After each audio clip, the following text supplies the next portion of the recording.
All right, you ready for this? So check it out. In this video, we're going to delve into the OWASP Top 10. It's a critical document in the realm of web application security. OWASP, which actually stands for Open Web Application Security Project, if you're not familiar with it, is a nonprofit organization that's dedicated to improving software security. So the OWASP Top 10 simply represents a list of the most critical security risks facing web applications. That's why I ask you, are you ready? Injection is number 1. Injection flaws occur when untrusted data is sent to an interpreter as part of a command or query. This could lead to SQL injection, no SQL injection, OS command injection, or LDAP injection. Attackers will exploit these vulnerabilities to execute malicious commands or access sensitive data. That's just what they do. Number 2, broken authentication.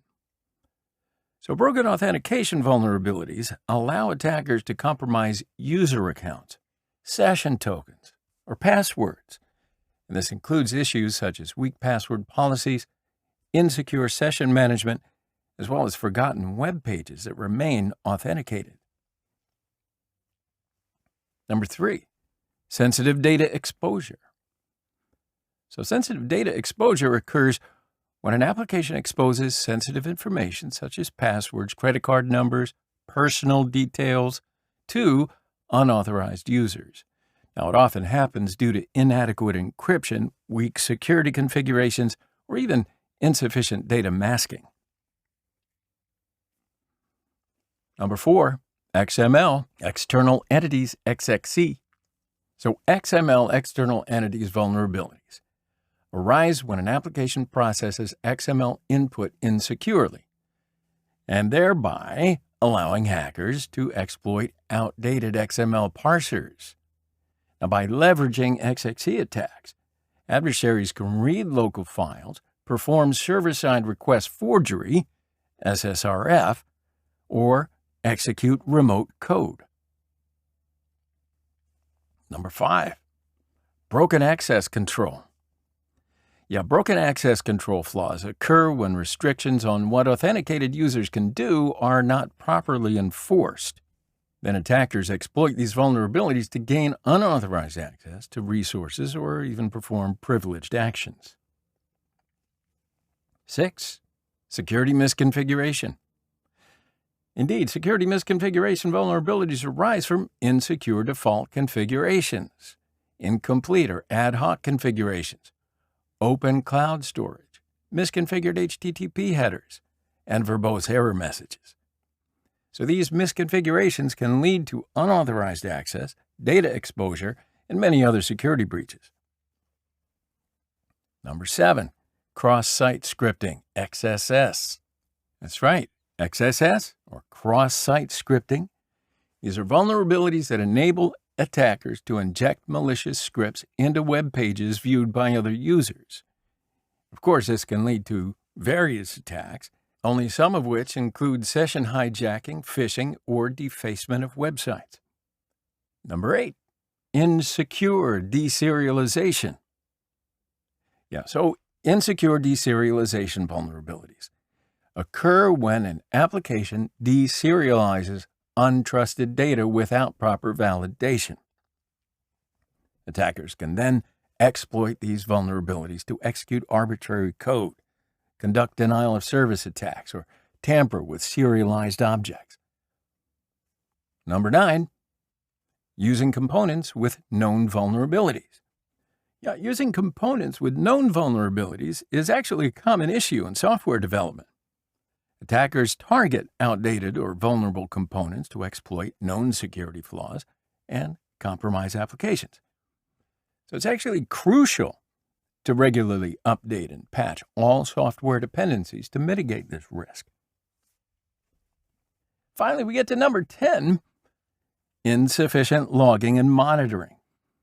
So insufficient logging and monitoring make it really difficult to detect and respond to security incidents.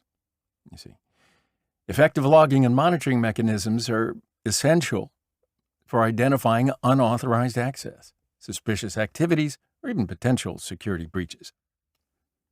But to wrap all this up, understanding the OWASP Top 10 is of paramount importance for building secure web applications.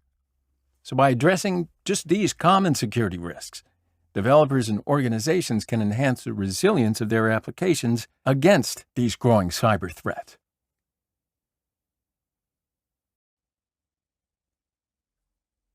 All right, my friends, so today we're going to be solving the OWASP Top 10 2021 room. Now, of course, we're working on this TryHackMe platform. Now, why do we choose TryHackMe? Because it allows you to work without being dependent on any particular installation, making it way easier for you to work without having to be surrounded by an entire machine room. It's either really noisy or really cold in there. Take your pick. Anyway, completing this training through these platforms over the internet is going to be beneficial to you and your career. So let's get started solving the OWASP Top 10 2021 room on TryHackMe platform. So I'm going to click on the Join Room button. Brings us to our first task. All right, so this room breaks down each OWASP topic and includes details on the vulnerabilities, how they occur, how you can exploit them, and you're going to put that theory into practice by completing supporting challenges. Let's go through them. Number 1, broken access control. Number 2, cryptographic failures. Number 3, injection. Number 4, insecure design. 5, security misconfiguration. These are starting to sound familiar, huh? Number 6, vulnerable and outdated components. Number 7, identification and authentication failures.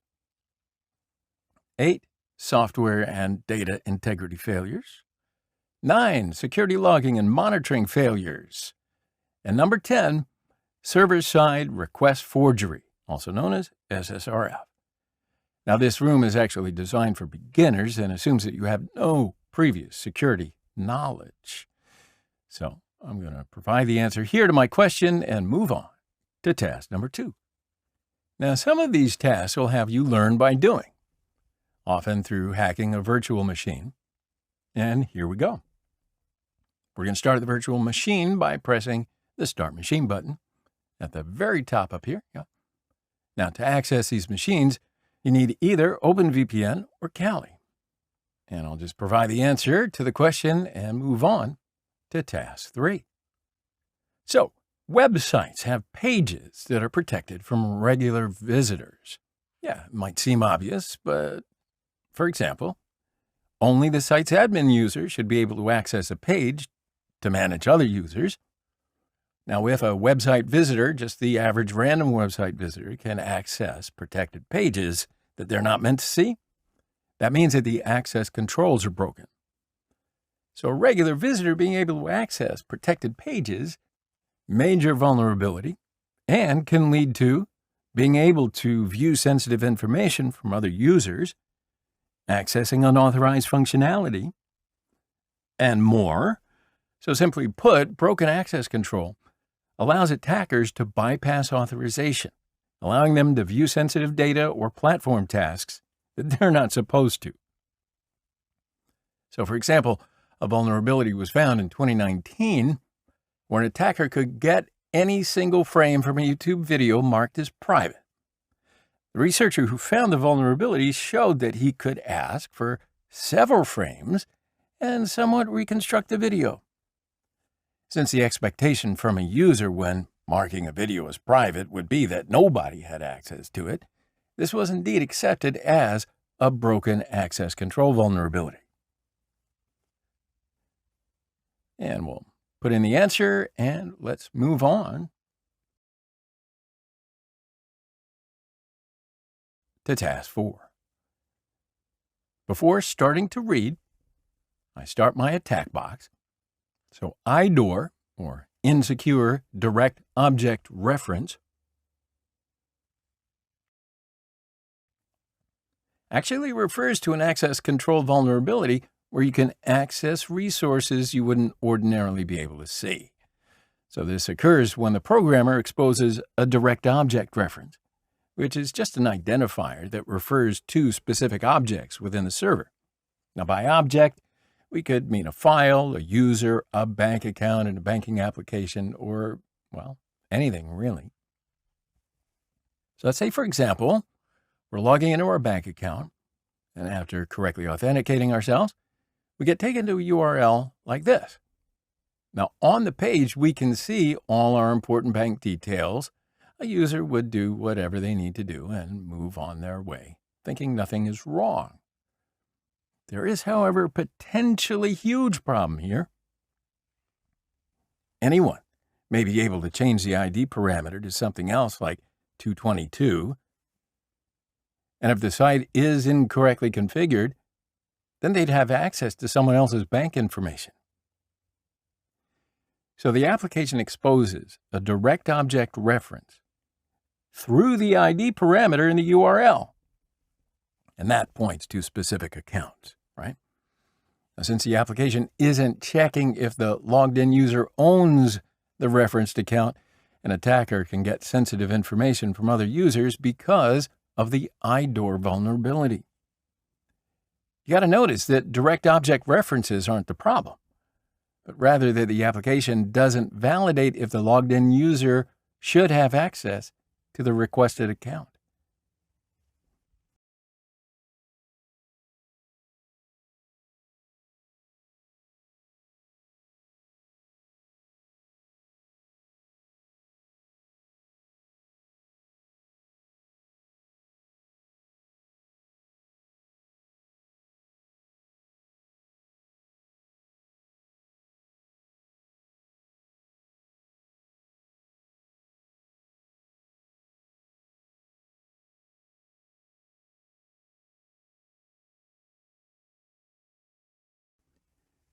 Put in the answer, and we'll move on to task number 5.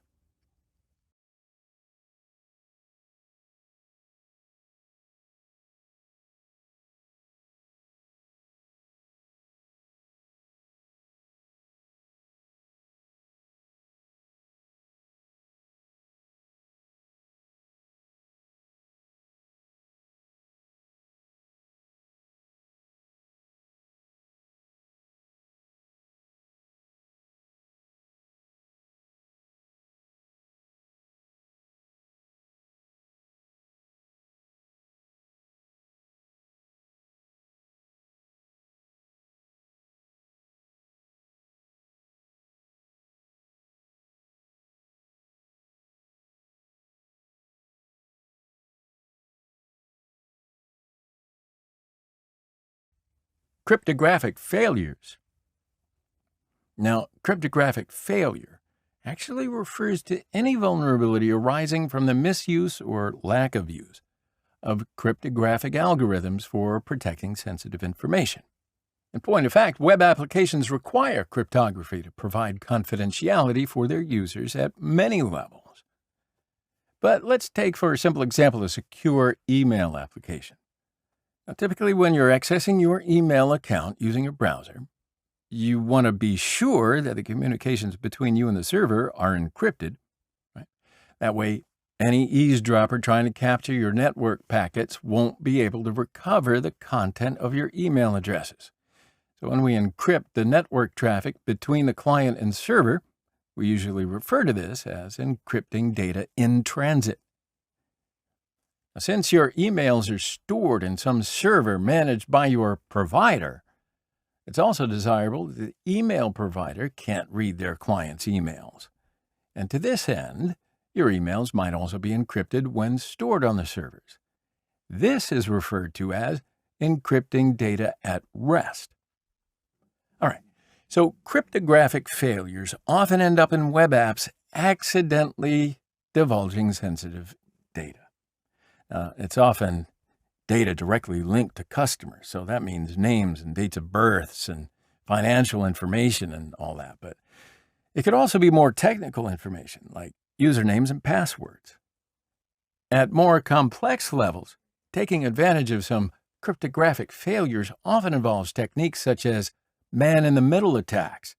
And this is when the attacker would force user connections through a device they control. But that's not all, because then they would take advantage of weak encryption on any transmitted data to access the intercepted information, if the data is even encrypted in the first place.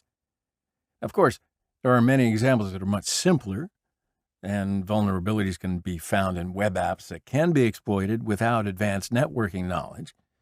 And indeed, in some cases, the sensitive data can be found directly on the web server itself. Anyway, the web application in this box contains one such vulnerability.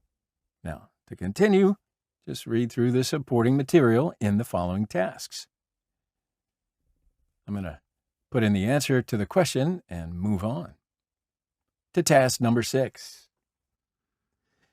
So the most common way to store a large amount of data in a format easily accessible from many locations is in a database. Now, this is perfect for something like a web application, as many users may interact with the website at any time. And database engines usually follow the structured query language, or SQL syntax. Now, in a production environment, it's actually common to see databases set up on dedicated servers running a database service such as MySQL or MariaDB. However, databases can also be stored as files. These are referred to as flat file databases, as they're actually stored as a single file on the computer. This is much easier than setting up an entire database server, but also could potentially be seen in smaller web applications. Now, accessing a database server is not within the scope of today's task, so we'll focus instead on something that's called flat file databases. Now, as we were saying, flat file databases are stored as a file on the disk of a computer. Now, usually it wouldn't be a problem for a web app, but what happens if the database is stored underneath the root directory of the website? That is, one of the files accessible to the user connecting to the website. Well, we can download and query it on our own machine with full access to everything in the database. Sensitive data exposure, indeed. That's a big hint for the challenge, by the way.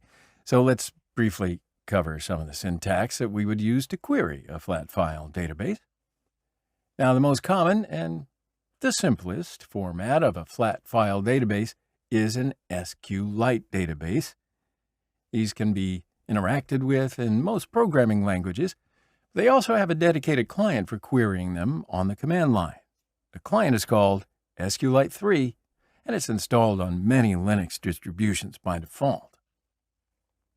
So let's just suppose for a moment we have successfully managed to download a database. We can see that there is an SQLite database in the current folder. So to access it, we can just use SQLite 3. And from here, we can see the tables in the database by using the tables command. Now, at this point, we can dump all the data from the table, but we won't necessarily know what each column means unless we look at the table information. So first, let's use that to see the table information. Then we'll use that to dump the information from the table.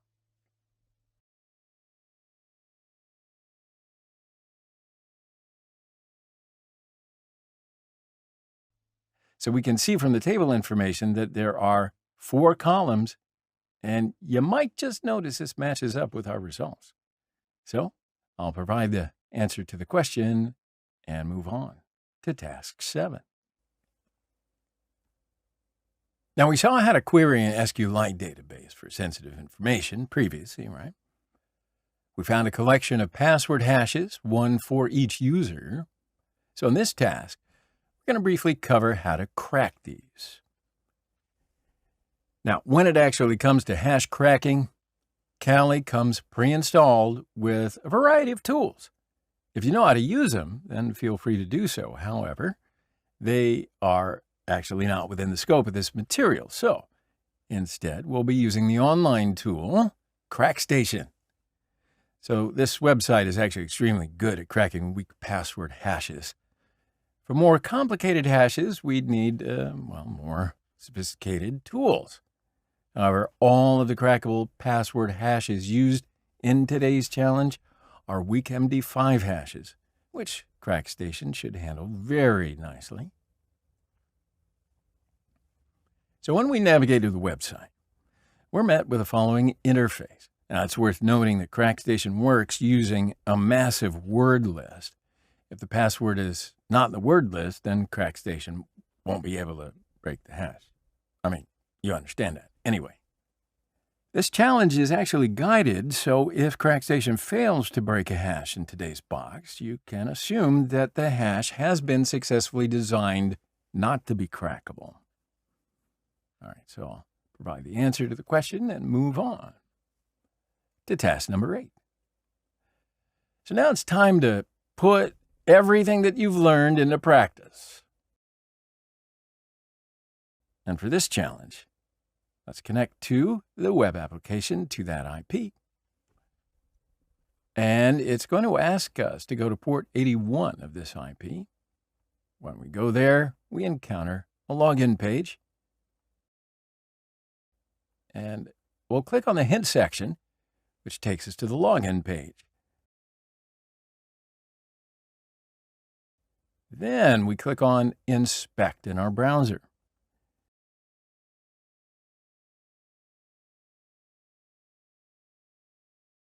So in this section, it's mentioned that a file named assets is stored. Therefore, our answer is assets.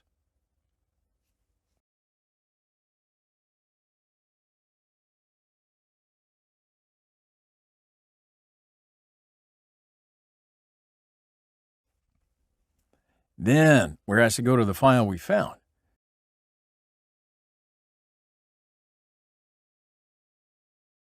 We go to the file we found, and here it asks which file contains the most sensitive information. We think that webapp.db might be interesting for us because it has the extension .db.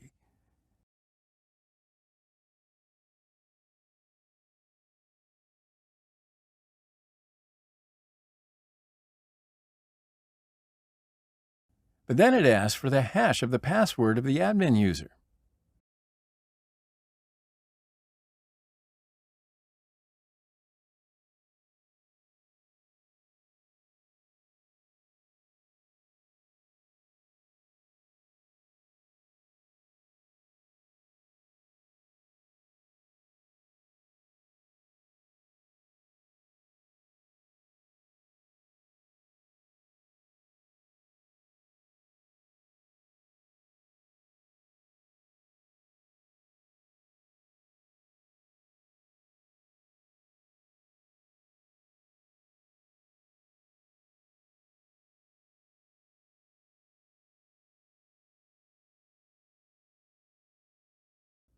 After writing the necessary SQL query, we actually find the hash of the admin user's password.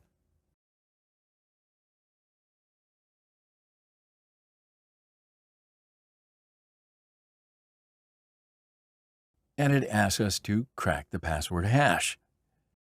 So we go to the website.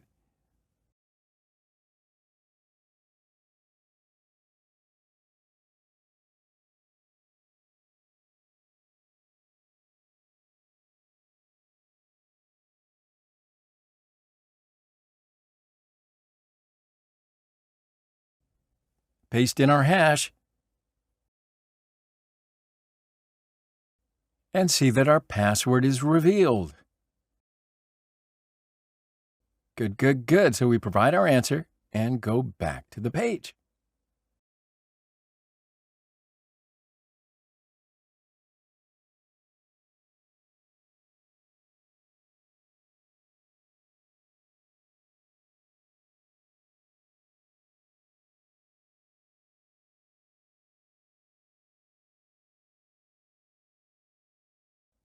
So here, after entering the password, we reach the necessary flag.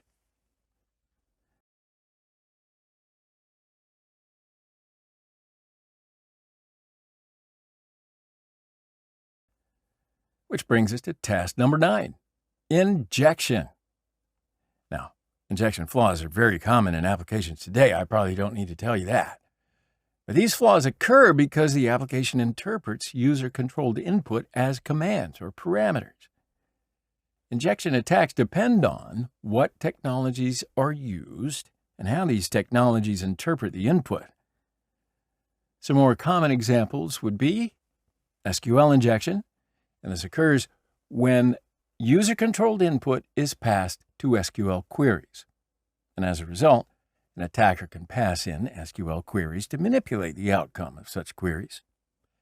This could potentially allow the attacker to access, modify, and delete information in a database when this input is passed into database queries. You follow?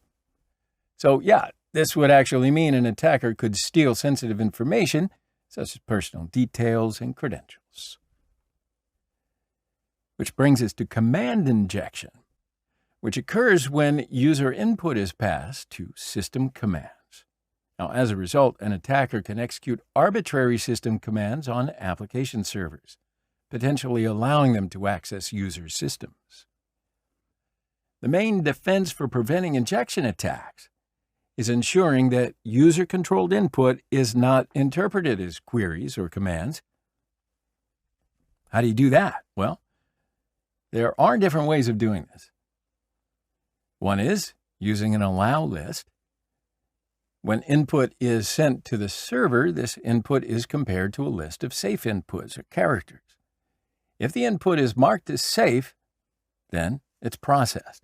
Otherwise, it gets rejected and the application throws an error. There's also stripping input. So if the input contains dangerous characters, these are then removed before processing. Dangerous characters or input is classified as any input that can change how the underlying data is processed. Okay, so instead of manually constructing allow lists or stripping input, various libraries exist that can perform these actions for you. All righty then, you ready for test number 10? So here we've got command injection. And command injection occurs when server-side code, like PHP in a web application, makes a call to a function that interacts with the server's console directly. So an injection web vulnerability allows an attacker to take advantage of that call to execute operating system commands arbitrarily on the server. So the possibilities for the attacker from here are pretty much endless. They could list files, read their contents, run some basic commands to do some recon on the server or whatever they wanted, just as if they were sitting in front of the server and issuing commands directly in the command line. Basically, once the attacker has a foothold on the web server, they can start the usual enumeration of your systems and look for ways to pivot around. Here's a code example. So let's just consider a scenario like this for a moment. MooCorp has started developing a web-based application for cow ASCII art with customizable text. So while searching for ways to implement their app, they've come across the cowsay command in Linux, which does just that. What are the odds, right?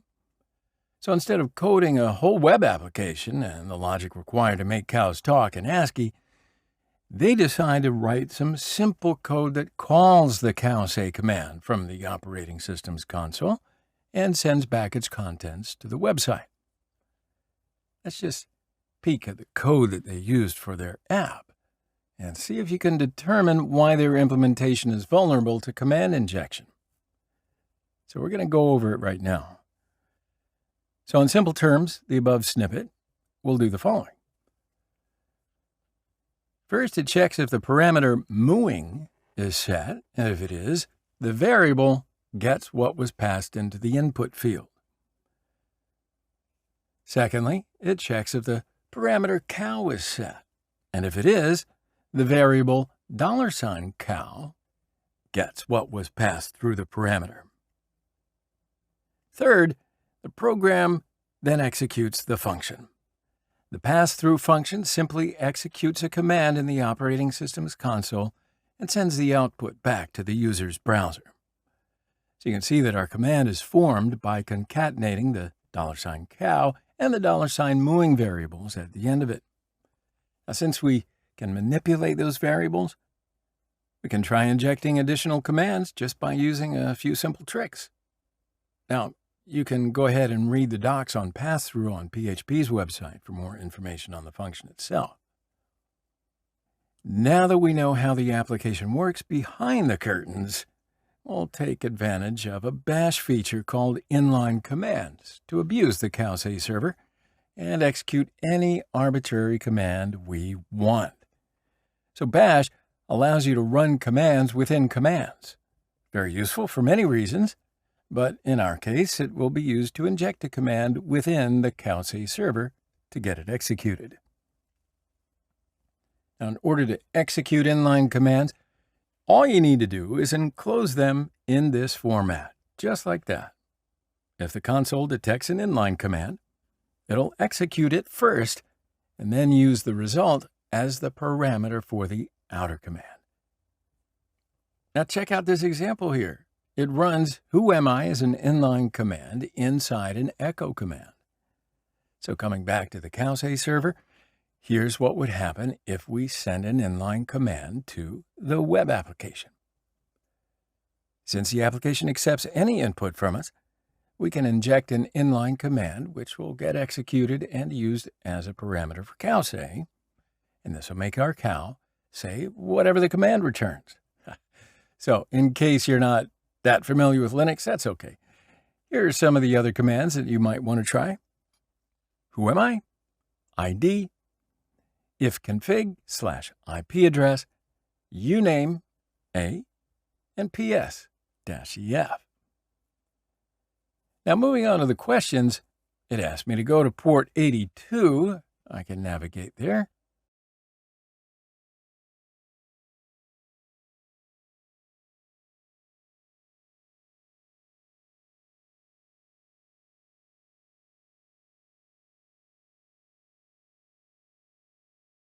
And here I encounter an application that displays the answer to whatever I type in the same way.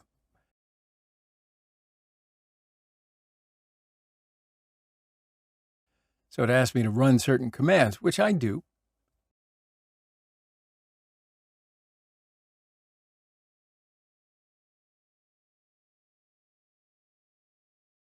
And as you can see, we get our answer.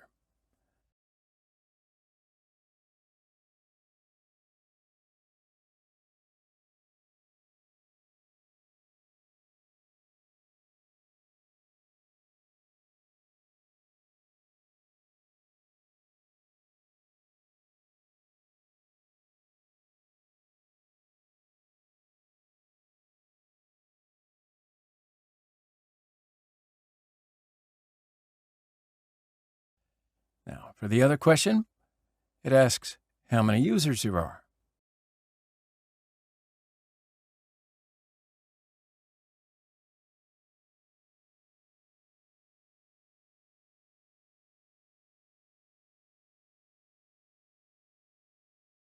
Well, I check to see, and there are 0 users.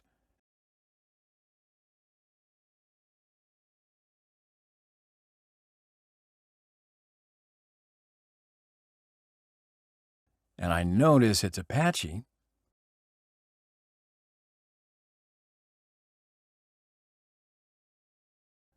And this actually seems to be the right answer.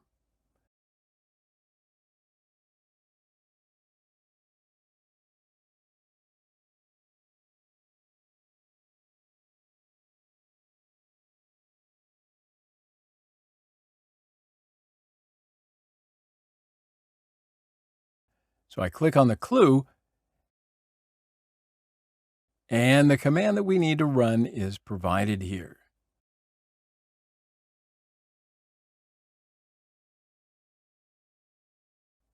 And then, after entering the necessary command, we can proceed to our page and see that our version number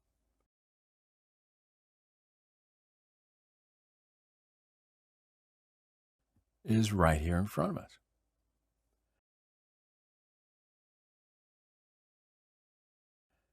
Nice going. So we'll move on to task number 11. Insecure design. Okay, so insecure design refers to vulnerabilities which are inherent to the application's architecture. Now, they're not vulnerabilities regarding bad implementations or configurations, but the idea behind the whole application, or a part of it, is actually flawed from the start. Now, most of the time, these vulnerabilities occur when an improper threat modeling is made during the planning phases of the application, and then propagate all the way up through the final app. Now, some other times insecure design vulnerabilities may also be introduced by developers while adding some shortcuts around the code to make their testing easier.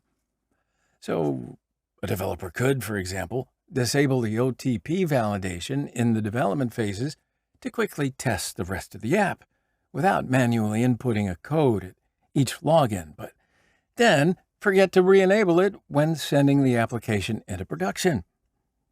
Not that I have anything against developers, just laziness, right?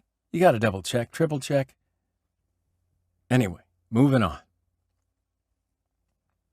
Insecure password requests. Now, a really good example of these such vulnerabilities actually occurred on Instagram a little while ago. Instagram allowed users to reset their forgotten passwords by sending them a 6-digit code to the mobile number via SMS for validation. Sounds legit. If an attacker wanted to access a victim's account, they could try to brute force the 6-digit code. And as expected, this was not directly possible. That's because Instagram had rate limiting implemented, so that after 250 attempts, the user would be blocked from trying any further. However, it was found that the rate limiting only applied to code attempts made from the same IP. So if an attacker had several different IP addresses from where to send requests, they could now try 250 codes per IP. And for a 6-digit code, you have 1 million possible codes, so an attacker would need 1 million divided by 250, which equals 4,000, and that's the number of IPs that they would need to cover all the possible codes. And of course, it might sound like an insane amount of IPs to have, but cloud services make it way easy to get them at a relatively small cost, making this attack actually quite feasible. But you got to notice how the vulnerability is related to the idea that no user would be capable of using thousands of IP addresses to make concurrent requests to try and brute force a numeric code. So the problem's in the design rather than the implementation of the application itself. Follow?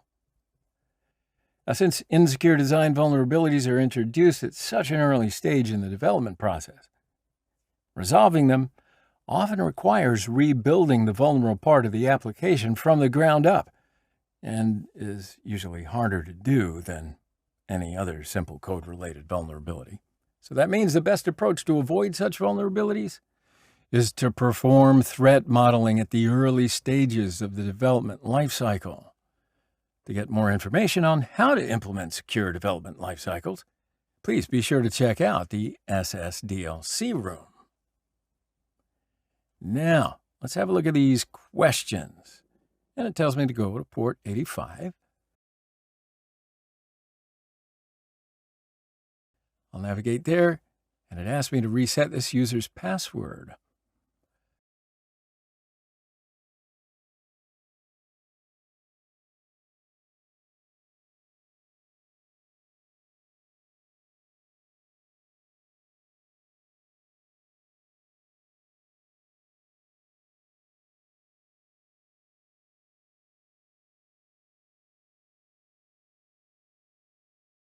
So looking at the questions, it seems to be the most likely question. So I'll try it.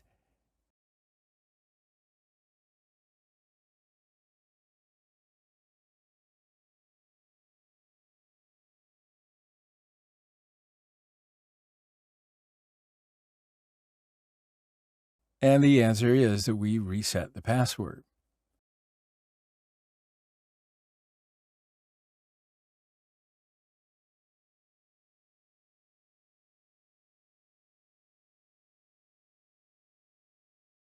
And afterwards, you can see we've reached our flag.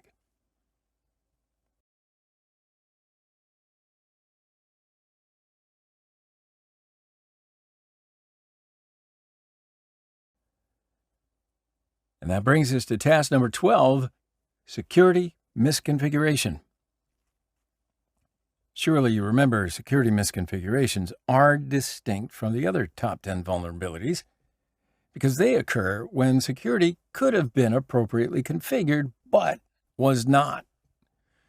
So even if you download the latest up-to-date software, poor configurations could make your installation vulnerable. So why don't we now go over a few of the most popular security misconfigurations. And if you didn't note the note of sarcasm there, my tongue is firmly sticking out of my cheek. All right, so let's go through them.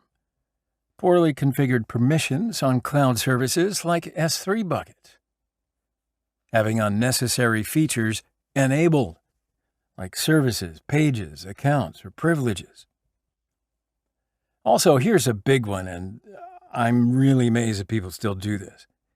Default accounts with unchanged passwords. You probably don't even need to be following the news to know about that. Also, error messages that are overly detailed because that allows attackers to find out more about the system. And not using HTTP security headers. So, all this goes to show you this vulnerability can often lead to more vulnerabilities, such as default credentials giving you access to sensitive data, XML, external entities, XXC, or command injection on admin pages. Now, for more of any of this info, just have a look at the OWASP Top 10 entry for security misconfiguration. Because we got to move on. Here we go into debugging interfaces. A very common security misconfiguration is the exposure of debugging features in production software. So debugging features are often available in programming frameworks to allow the developers to access advanced functionality. That's very useful for debugging an application while it's being developed. Anyway, attackers could abuse some of those debug functionalities if somehow the developers forgot to disable them before publishing their applications. I don't know, I'm going to go out on a limb here. Might happen. Anyway, one such example of a particular vulnerability was allegedly used when Patreon got hacked in 2015. Now, 5 days before Patreon was hacked, a security researcher reported to Patreon that they had found an open debug interface for a Workzoid console. Workzoid just happens to be a vital component in Python-based web applications because it provides an interface for web servers to execute the Python code. Workzoid includes a debug console that can be accessed via either the URL on the console, or it will be also presented to the user if an exception is raised by the application. In both cases, the console provides a Python console that will run any code you send it. For an attacker, this means they can execute commands arbitrarily. So, of course, it asked me to proceed to port 86, and at port 86,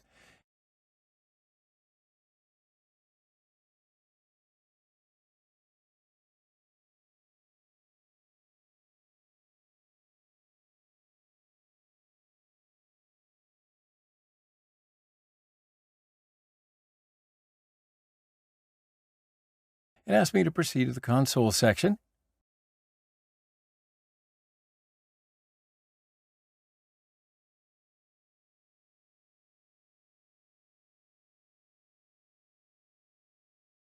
And then it asks which database we have. Well, we'll check our hint.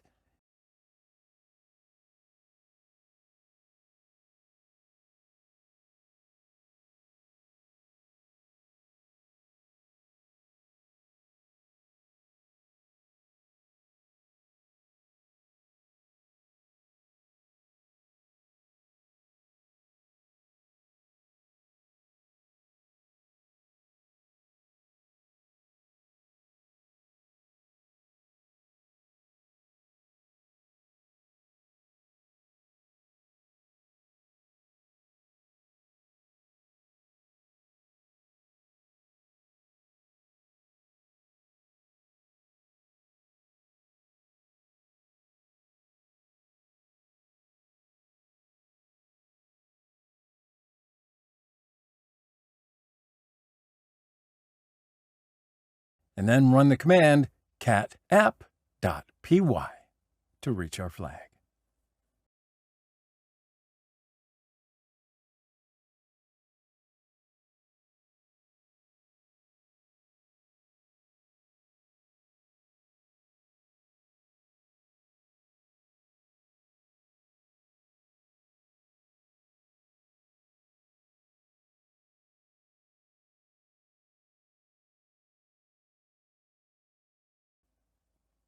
And then we'll move on to task 13.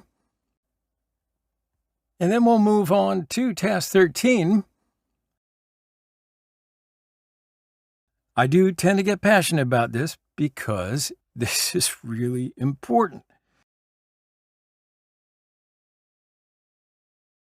I'm glad you're here. I thank you for joining us. But yeah, let's move on.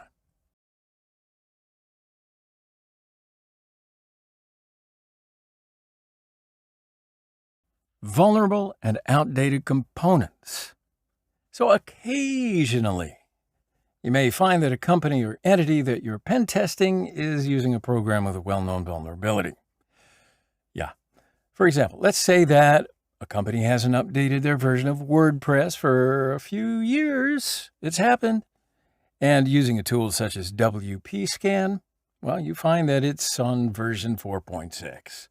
Now, a little quick research will reveal that WordPress 4.6 is vulnerable to an unauthenticated remote code execution, also known as RCE exploit. And even better, you can find an exploit already made on exploit-db. So as you can see, this would be quite devastating because it requires very little work on the attacker's part. Since the vulnerability is already well known, someone else has made a likely exploit for the vulnerability already. Now, the situation worsens, actually, when you realize that it's really easy for this to happen. If a company misses a single update for a program they use, it could be vulnerable to any number of attacks. All right. After reading the page, there's actually no need to answer, so we'll skip it. Move on to task 14.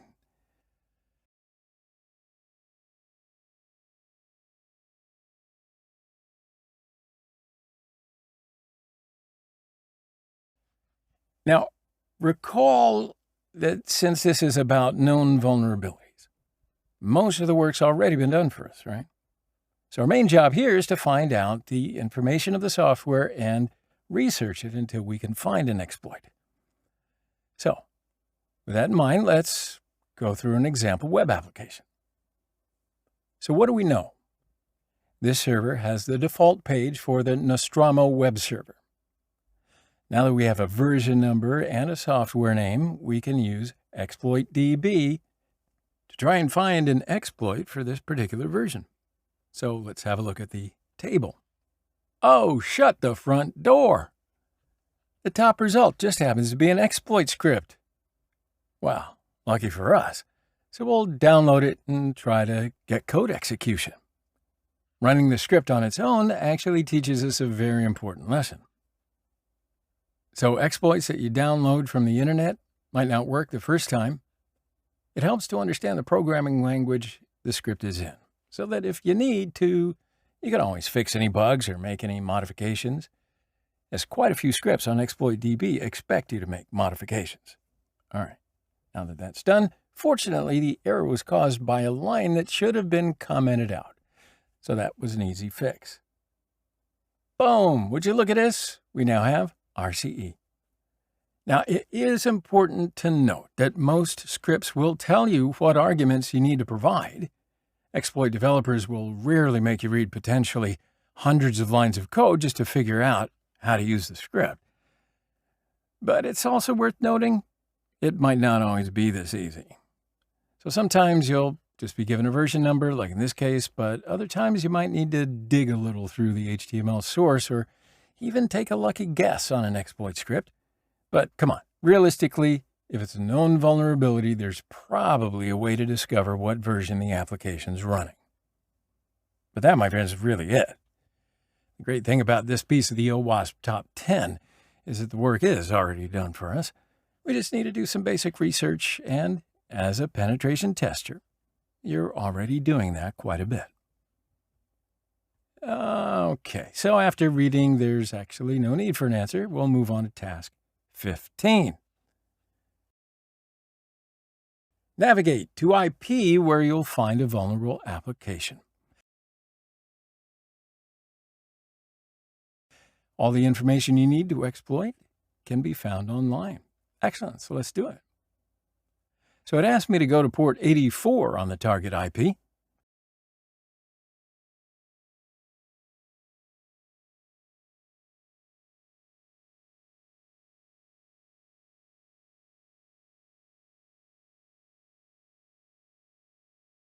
And when I go there, I see an online bookstore.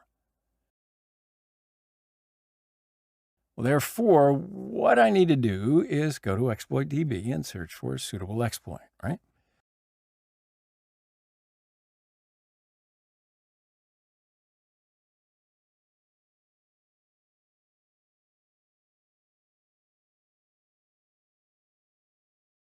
So I'll search for online bookstore and find the exploit that I want to use.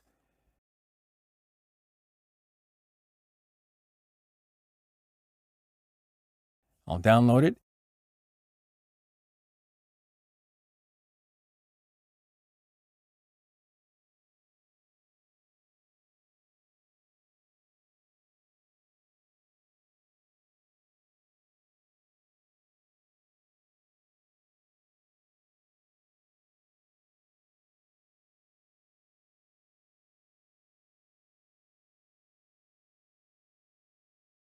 And check with ls, and this confirms that it's downloaded.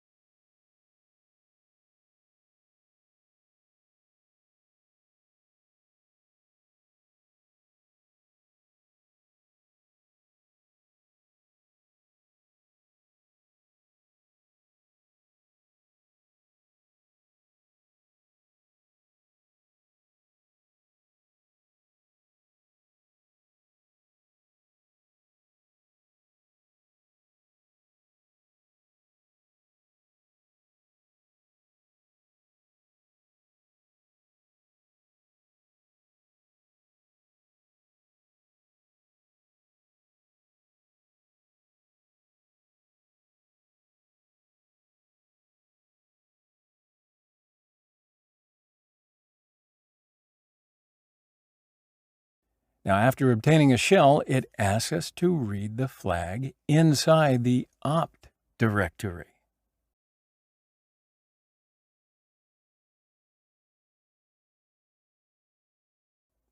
So we do that, and as you can see, we've got our answer.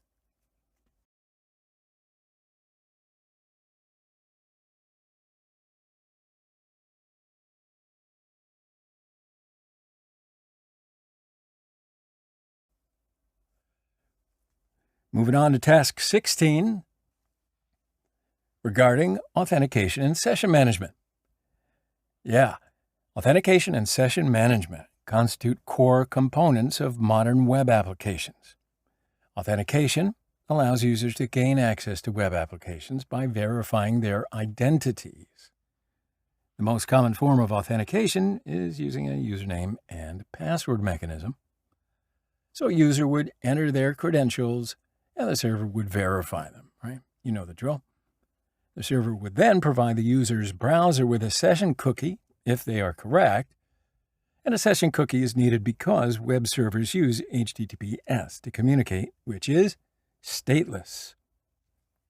All right, attaching session cookies just means the server will know who is sending what data, and the server can keep track of the user's actions. Now, if an attacker is able to find flaws in an authentication mechanism, they might actually successfully gain access to other users' accounts. This would allow the attacker to access sensitive data, depending on the purpose of the application, by the way. So why don't we just have a look at some of the common flaws in authentication mechanisms? We've got brute force attacks. So if a web application uses usernames and passwords, an attacker can actually try to launch brute force attacks that allow them to guess the username and password combination using multiple authentication attempts. There's also the use of weak credentials.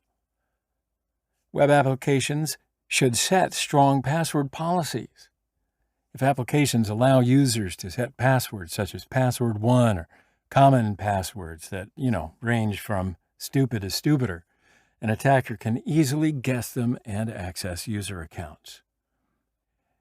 But we've also got weak session cookies.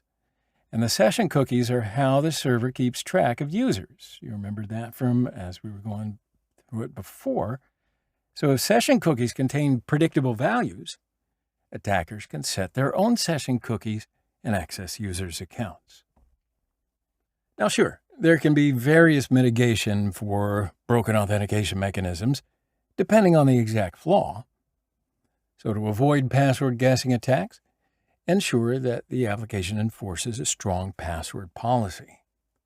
To avoid brute force attacks, ensure that the application enforces an automatic lockout after a certain number of attempts.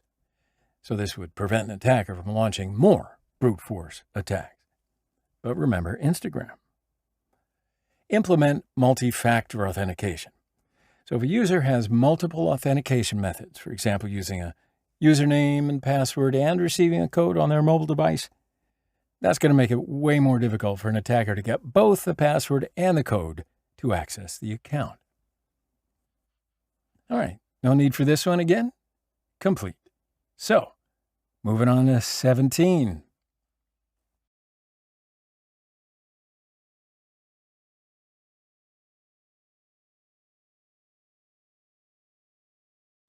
Oh, yeah. So for this example, we're going to have a look at logic flaw within the authentication mechanism. So many times what happens is that developers forget to sanitize the input, the username and password, given by the user in the code of their application. And this can obviously make them vulnerable to attacks like SQL injection, but we'll focus on a vulnerability that happens because of a developer's mistake, but is very easy to exploit. And that would be re-registration of an existing user. So I think it's easier to understand this with the help of an example. So let's say there's an existing user with the name admin, and we want access to their account. So what we can do is try to re-register that username, but with a slight modification. So we'll enter admin without the quotes, obviously. You got to notice the space at the start, though. Okay. Now when you enter that in the username field and enter the other required information like email ID or password and submit that data, it's going to register a new user. But that user will have the same right as the admin account. That new user will also be able to see all the content presented under the user admin. In fact, to see this in action, just go to this IP and try to register with Darren as your username. And you'll see that the user already exists, so try to register space Darren instead, and you'll see that you're now logged in and can see the content present only in Darren's account, which in our case is the flag that you need to retrieve. And it's going to ask me to go to port 8088 on the target IP.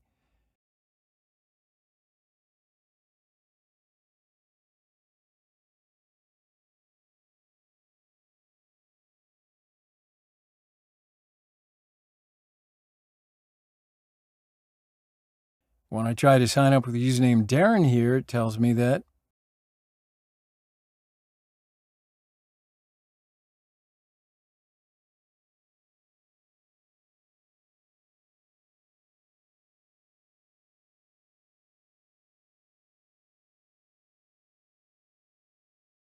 such user already exists. So using the space key, I'll sign up again with the username Darren, and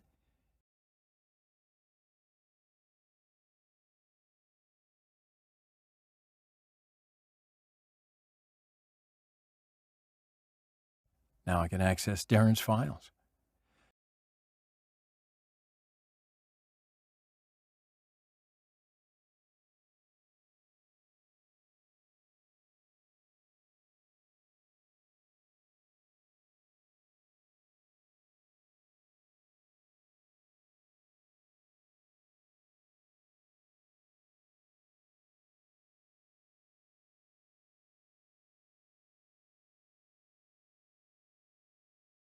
So then it asks to perform the same attack for the user Arthur.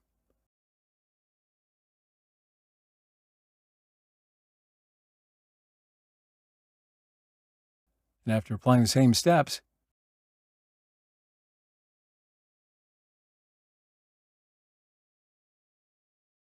hey, we now have access to Arthur's files as well.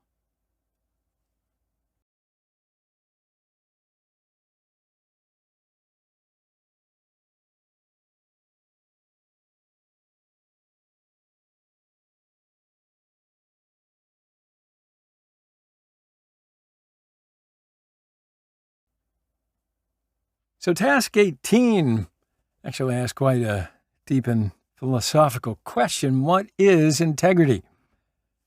Well, when we're talking about integrity, we refer to the capacity we have to ascertain that a piece of data remains unmodified.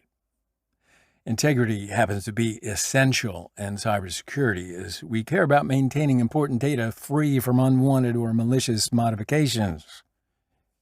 Now, for example, let's say that you're downloading the latest installer for an application, but how can you be sure that while downloading it, it wasn't modified in transit or somehow got damaged by a transmission error? So, in order to overcome this problem, you'll often see a hash sent alongside the file so that you can prove that the file you downloaded kept its integrity and wasn't modified in transit. So a hash or digest is simply a number that results from applying a specific algorithm over a piece of data. Now, when reading about hashing algorithms, you'll often read about MD5, SHA-1, SHA-256, but believe me, there are many others available. So let's take WinSCP as an example to understand better how we can use hashes to check a file's integrity. Now, if you go to their repository, you'll see that for each file available to download, there are some hashes published alongside. Now, these hashes were actually pre-calculated by the creators of WinSCP so that you can check the file's integrity after downloading. Now, if we download the exe file, we can recalculate the hashes and compare them against the ones published in SourceForge. But if you want to calculate the different hashes in Linux, just use the following command. Now, since we got the same hashes, we can safely conclude that the file we downloaded is an exact copy of the one on the website. But you see how it works. With software and data integrity failures, well, this type of vulnerability arises from code or infrastructure that uses software or data without using any kind of integrity checks. And since no integrity verification is being done, an attacker might actually modify the software or data passed to the application, resulting in, well, certainly unexpected consequences. But typically, there are a couple of different types of vulnerabilities in this category: software integrity failures and data integrity failures. All right, so we're going to skip this and move on to task number 19.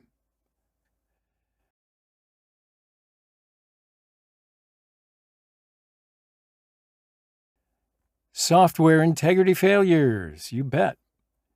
Now, let's just suppose that you have a website and it uses third-party libraries that are stored in some external servers that are out of your control. Now, it might seem a bit strange, but it's actually somewhat very common practice. So let's take as an example jQuery. Now, this is a commonly used JavaScript library. If you want, you can actually include jQuery in your website directly from their servers without actually downloading it, just by including this line in the HTML code of your website. That way, when a user navigates to your website, its browser will read its HTML code and download jQuery from the specified external source. Now, the problem is, if an attacker somehow hacks into the jQuery official repository, they could change the contents of the URL to inject malicious code. And as a result, anyone visiting your website would now pull the malicious code and execute it into their browsers unknowingly.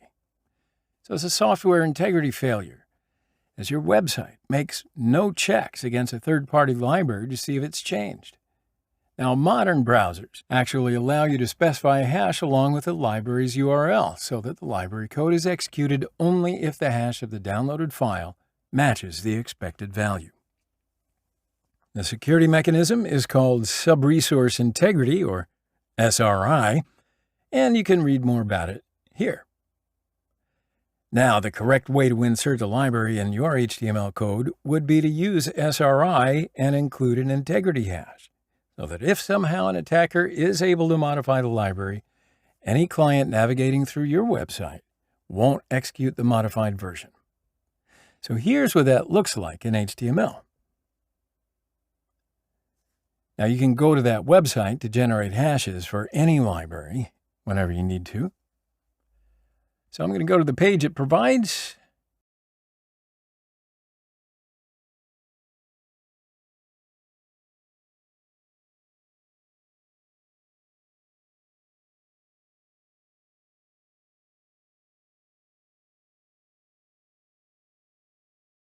After going to my page, I'll paste the URL it requested for SHA-256.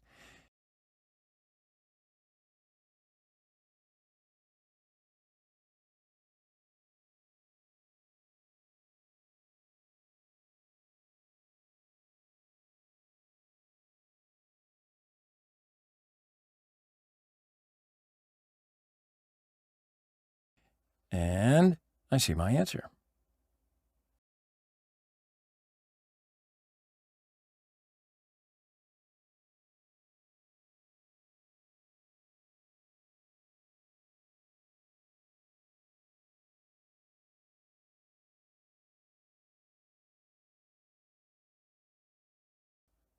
Moving on to task 20, data integrity failures. All right, so let's stop for a moment and think of how web applications maintain sessions. So usually when a user logs into an application, they'll be assigned some sort of session token that will need to be saved on the browser for as long as the session lasts. Now, this token will be repeated on each subsequent request so that the web application knows who we are. These session tokens can come in a variety of forms, but usually assigned via cookies. And cookies are actually key value pairs that a web application will store on the user's browser. And they'll be automatically repeated on each request to the website that issued them. So, for example, if you were creating a webmail application, you could assign a cookie to each user after logging in that contains their username. All right? Now, in subsequent requests, your browser would always send your username and the cookie so that your application knows what user is connecting. Now, this would be a terrible idea security-wise because, like we were talking about, cookies are stored on the user's browser.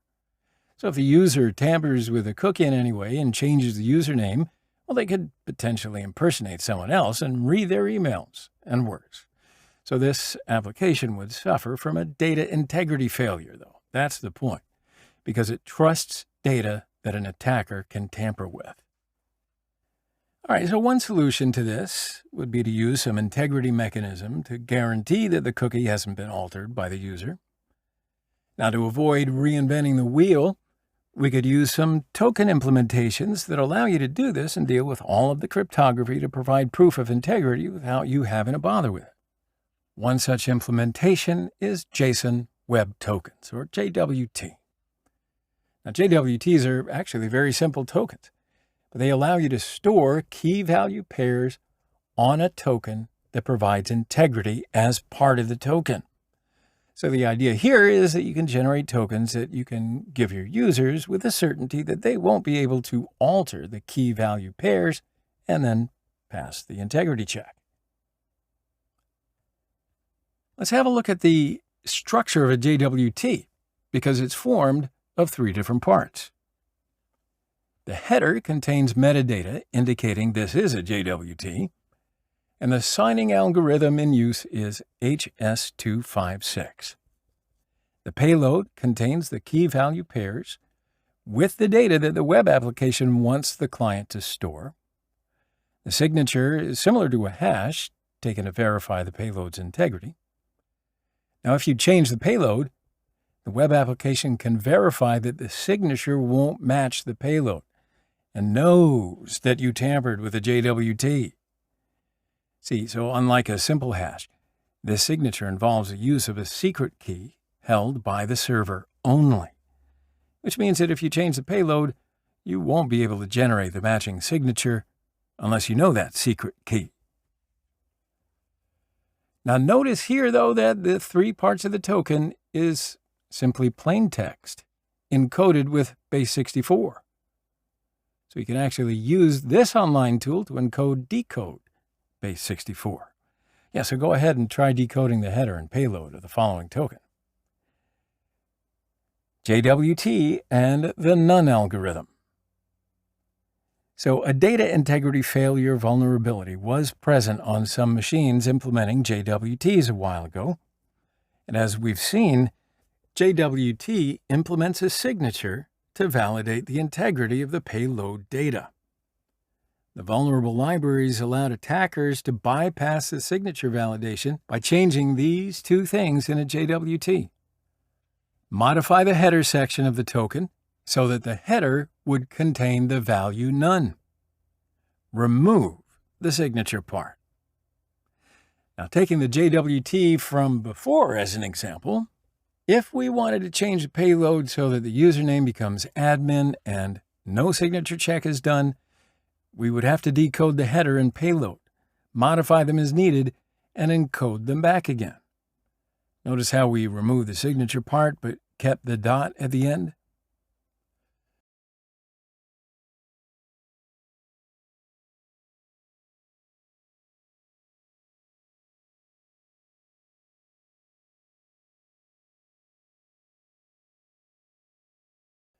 So it asked me to go to the target port.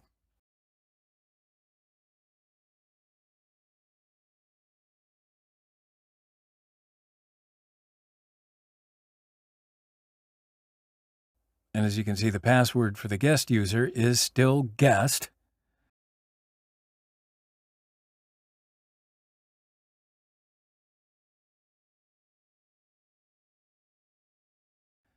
When we log in with guest, we only see something when we inspect, so it asks us to switch to the admin user.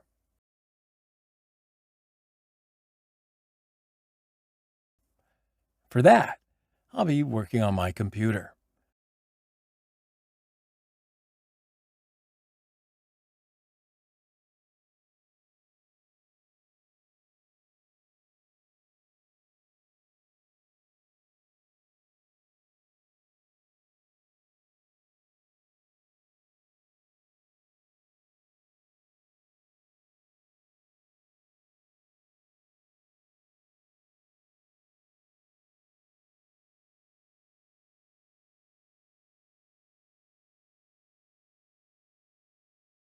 So first, I'll copy the cookies.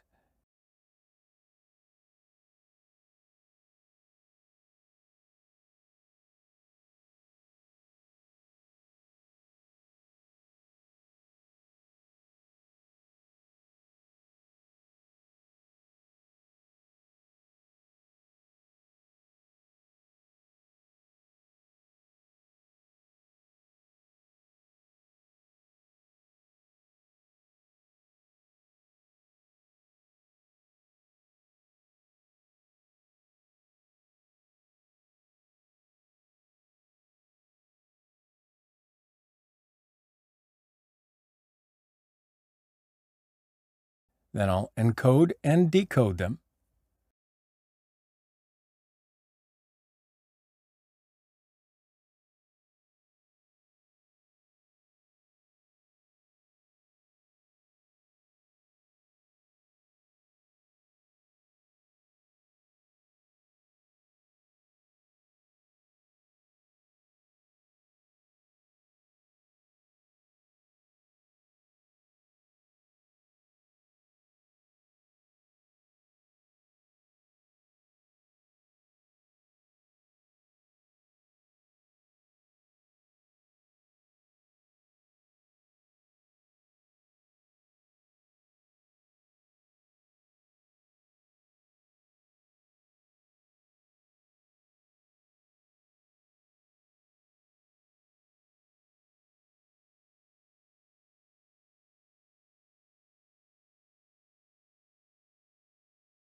And this consists of two parts, the first part and the second part. After encoding these parts and adding none and admin, when I add my new cookie,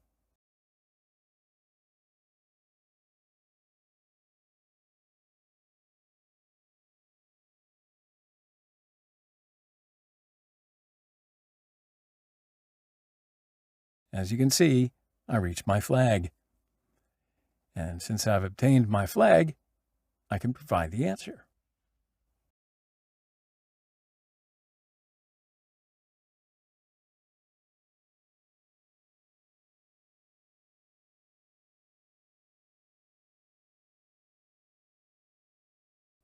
All right, moving on to task 21. When web applications are set up, every action performed by the user should be logged. Now, that might seem obvious to you because logging is important. But why?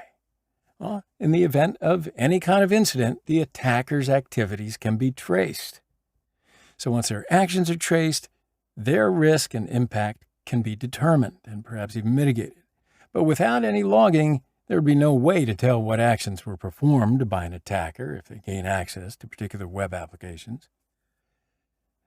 The more significant impacts of these would include regulatory damage.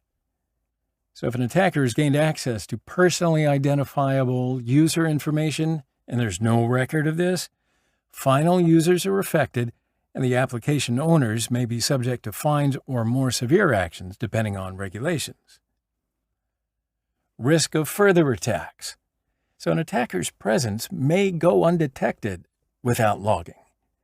And this could allow an attacker to launch further attacks against web application owners by stealing credentials and attacking infrastructure and more. So let's have a look at what information needs to be stored in logs. HTTP status codes, timestamps, usernames, API endpoints, page locations, IP addresses. So these logs have some sensitive information. So it's important to ensure that they are stored securely and that multiple copies of these logs are stored at different locations. Now, I don't know if you noticed, you may have, but it might appear that logging is more important after a breach or incident has occurred. The ideal case is to have monitoring in place to detect any suspicious activity. So the aim of detecting any suspicious activity is to either stop the attacker completely or reduce the impact that they've made if their presence has been detected much later than anticipated. All right.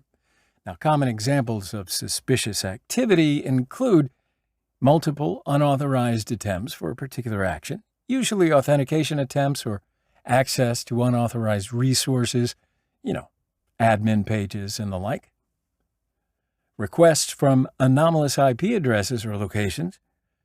Now, while this can indicate that someone else is trying to access a particular user's account, it can also have a fairly high false positive rate. Use of automated tools. So particular automated tooling can be easily identifiable. For example, using the value of user agent headers or the speed of requests. So this can indicate that an attacker is using automated tooling. Common payloads. In web applications, it's common for attackers to use known payloads. Just look at what we've been doing. Detecting the use of these payloads can indicate the presence of someone conducting unauthorized or malicious testing on applications. Now, let me tell you something for nothing. Just detecting suspicious activity isn't all that helpful. This suspicious activity needs to be rated according to the impact level. So, for example, certain actions will have a higher impact score than others, and these higher impact actions need to be responded to sooner. This way, they should raise alarms to get the relevant party's attention. So put this knowledge to practice by analyzing the downloaded sample log file, all right? You can download it just by clicking on the Download to Task button at the top of the task.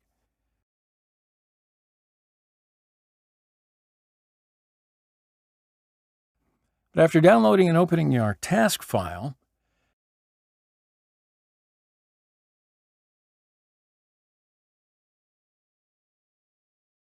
we actually encounter a log file, and it's going to ask for the attacker's IP address, which is unauthorized. So here is our attacker's IP address. But then it wants us to determine what kind of attack was performed by trying to change usernames. This, you can see, is a brute force attack, and that is the answer to our question. All right, so there are the task's answers. Moving on, task 22. Server-side request forgery. Now, this type of vulnerability occurs when an attacker can coerce a web application into sending requests on their behalf to arbitrary destinations while having control of the contents of the request itself. SSRF. These are vulnerabilities that often arise from implementations where our web application needs to use third-party services. So you got to think, for example, of a web application that uses an external API to send SMS notifications to its clients. For each email, the website needs to make a web request to the SMS provider's server to send the content of the message to be sent. And since the SMS provider charges per message, they require you to add a secret key, which they pre-assign to you, to each request that you make to their API. The API key serves as an authentication token and allows the provider to know whom to bill for each message. The application would kind of look like this. By looking at the diagram, it's kind of easy to see where the vulnerability lies. Have you found it yet? The application exposes the server parameter to the users, which defines the server name of the SMS service provider. So if the attacker wanted, they could simply change the value of the server to point to a machine they control, and your web application would happily forward the SMS request to the attacker instead of to the SMS provider. And as part of the forwarded message, the attacker would obtain the API key, allowing them to use the SMS service to send messages at your expense. Now, to achieve this, the attacker would only need to make the following request to your website. This would make the vulnerable web application make a request to. You could then just capture the contents of the request using netcat.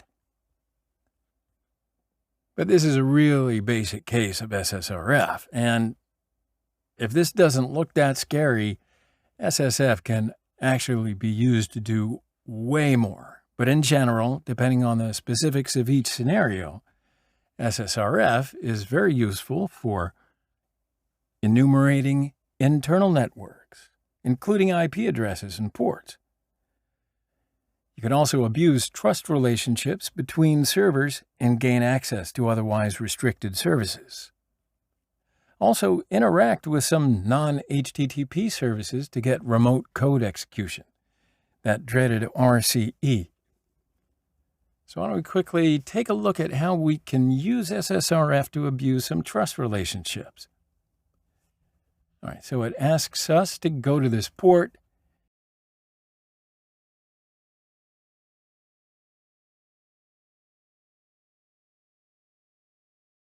Now, when we go there, you can see we encounter this page asking us to go to the admin area.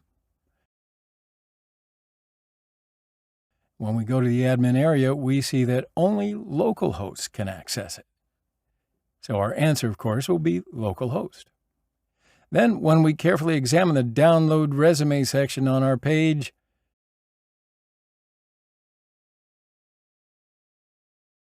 we can see that it goes to securefilestorage.com on the server side. Therefore, our answer is secure file storage.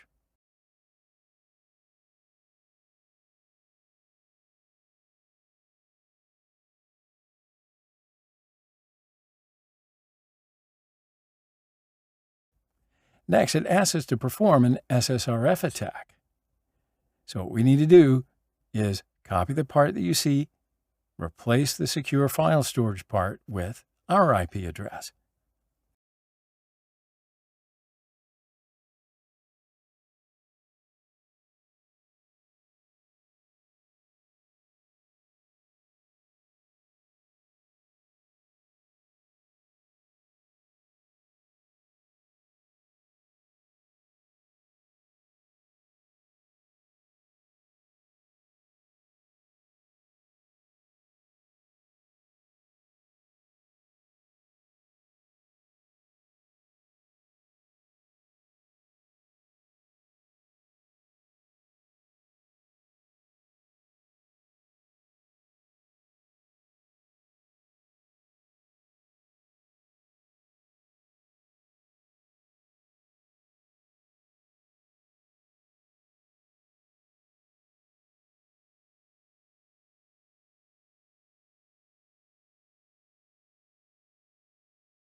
See, this way it'll connect to us.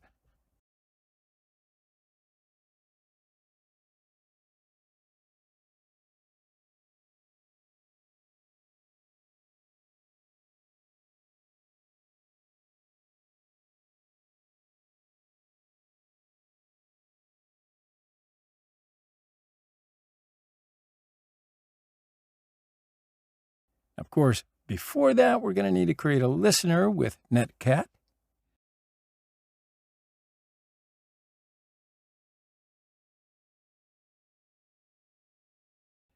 And then after that, when we try to go there, we obtain the screen that you see here in our shell.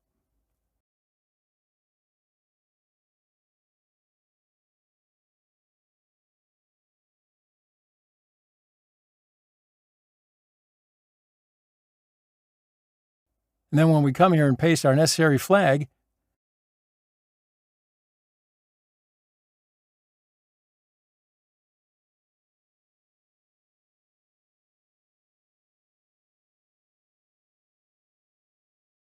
yeah, check it out. We see our answer is correct. And as for task 23,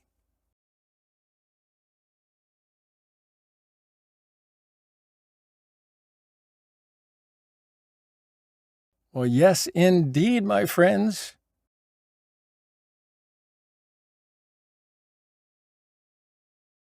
We have finished the room completely after all of that information about the OWASP.10. So now we can develop ourselves as a primo cybersecurity expert. I'll see you in the next videos. Well, check it out. Where are we now? Well, within this room, we're going to have a look at OWASP's top 10 vulnerabilities in web applications. And you will find these actually in all types of web applications. But for today, we're just going to be looking at OWASP's own creation, JuiceShop. So JuiceShop is actually a large application, so we're not going to be covering every single topic in detail from the top 10. We will, however, cover these topics, which we really do recommend that you take a look at as you progress through this room.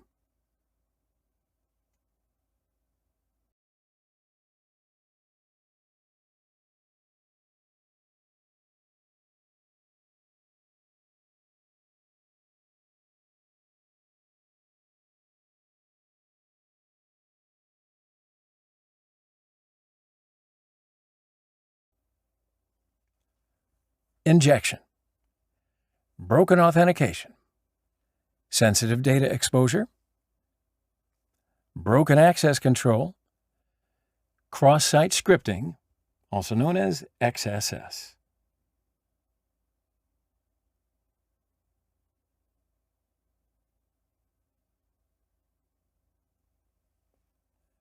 So within the explanation, it says you should be patient because the application takes 2 to 5 minutes to load. So what does that mean? Be patient. Anyway, the questions are saying, open up your attack box, and on your attack box browser, go to that IP. So let me go ahead and do it. All right, we'll skip this.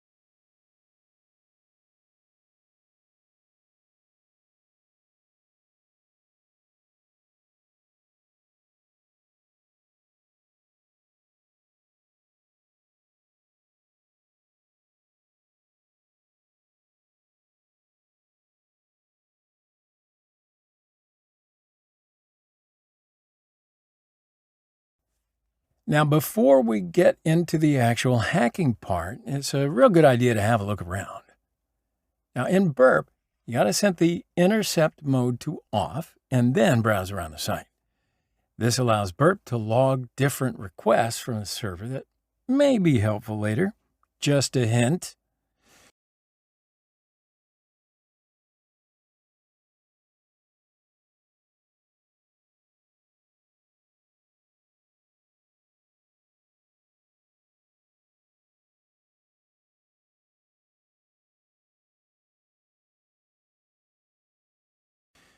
So this is called walking through the application, which is also a form of reconnaissance, by the way.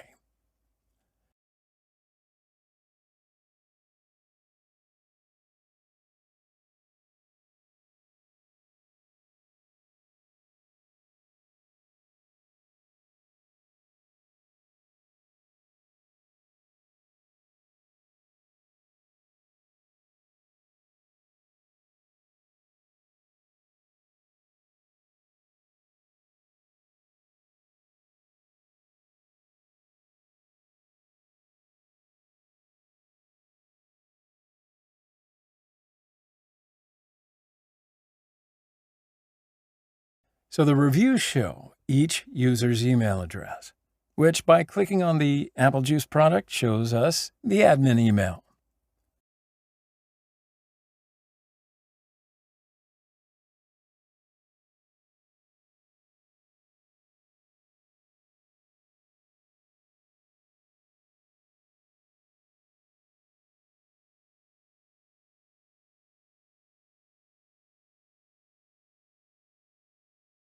So the answer to question 1 is admin@juice-sh.op.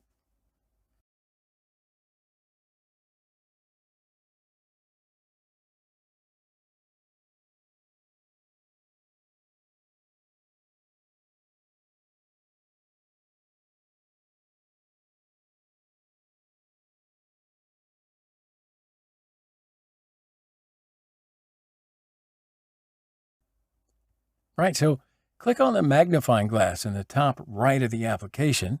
It's going to pop out a search bar.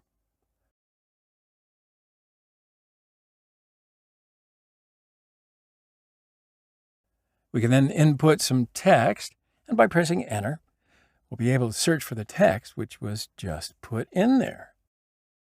Now pay attention to the URL, which will now update with the text that we just entered. Boom! We can now see the search parameter after the search, the letter Q.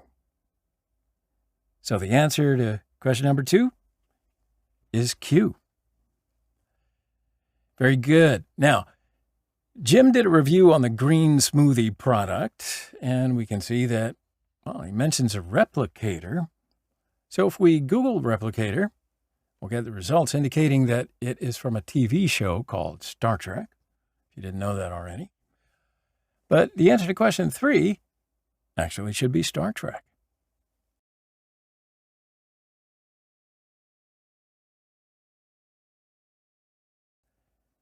Now on to task number 3.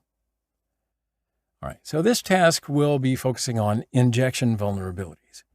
Injection vulnerabilities are quite dangerous to a company as they can potentially cause downtime or loss of data. Identifying injection points with a web application is usually quite simple because most of them will return an error. There are many types of injection attacks, actually, and, a few of them would be SQL injection. And you got to remember that SQL injection is when an attacker enters a malicious or malformed query to either retrieve or tamper with data from a database, and in some cases, log into accounts. But then we've got the command injection, which is when web applications take input or user-controlled data and run them as system commands. So an attacker may tamper with this data to execute their own system commands. And this can be seen in applications that perform misconfigured ping tests. Then we've got email injection. So email injection is a security vulnerability that allows malicious users to send email messages without prior authorization by the email server. And these occur when the attacker adds extra data to fields which are not interpreted by the server correctly. Now, as for question number 1, after we navigate to the login page,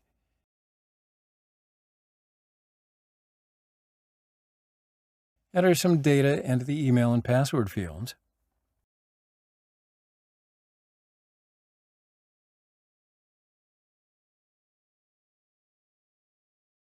Now, before clicking Submit, make sure Intercept mode is on.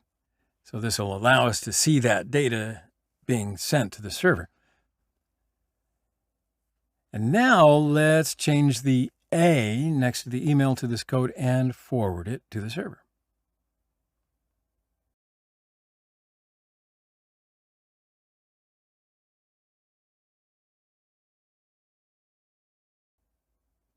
Now, why does this work?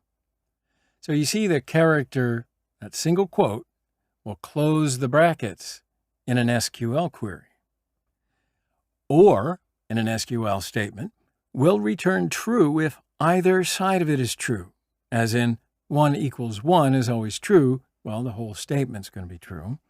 Thus, it will tell the server that the email is valid and log us in to user ID 0, which just happens to be the administrator account.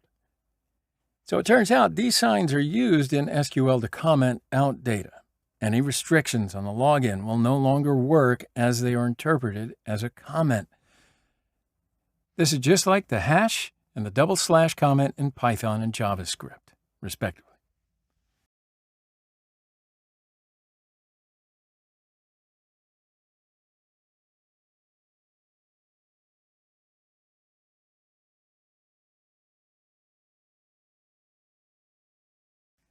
Now on to question 2, similar to what we did in question 1, we will now log into Bender's account.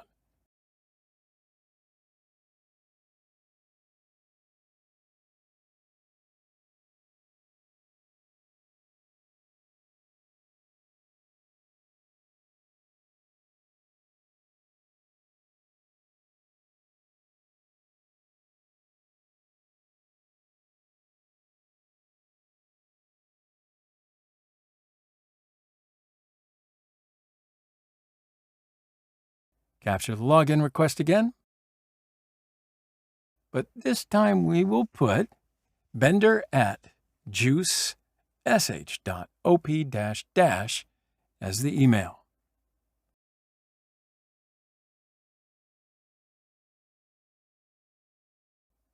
Now forward that to the server. But let me ask you, why don't we put the 1 equals 1?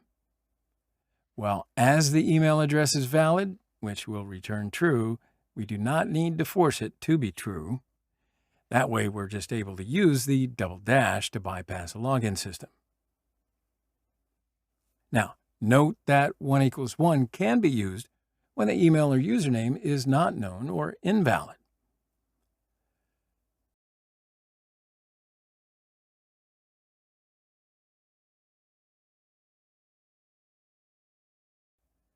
And for task 4, so in this task, we're going to look at exploiting authentication through different flaws.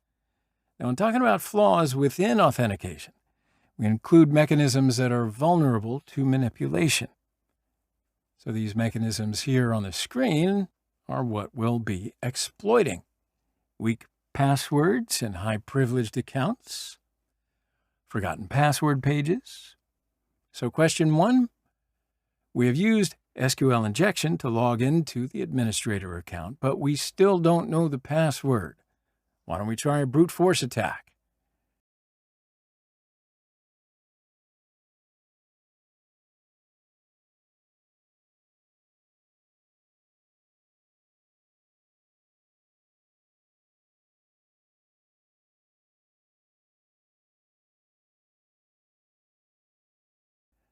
So we'll once again capture a login request.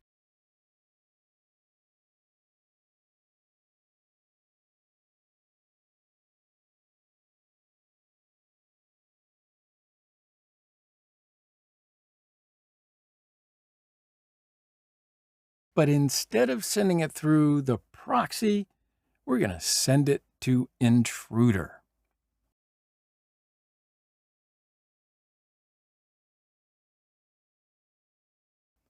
Go to positions,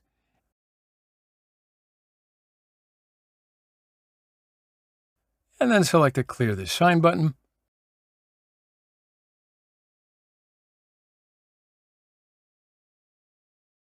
In the password field, just place 2 of these inside the quotes. Now to clarify, this is not 2 separate inputs, but rather Burp's implementation of quotations, sign, and the request should look like the image you see. Now for the payload, we'll be using the best 1050.txt from seclists. You can load the list from here, it says.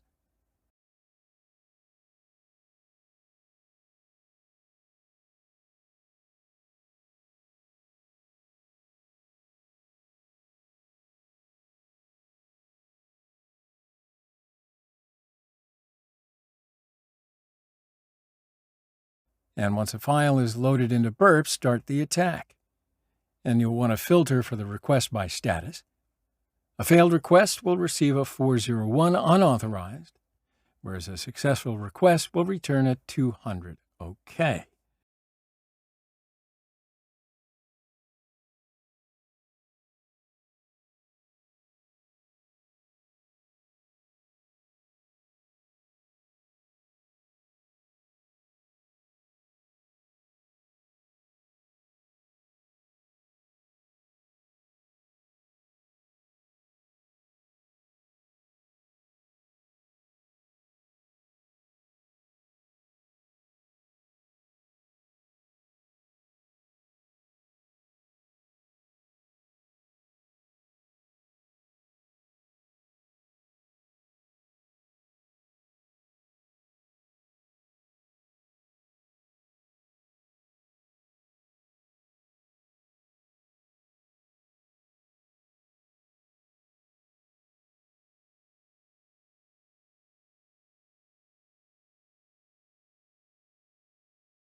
So once completed, log into the account with the password.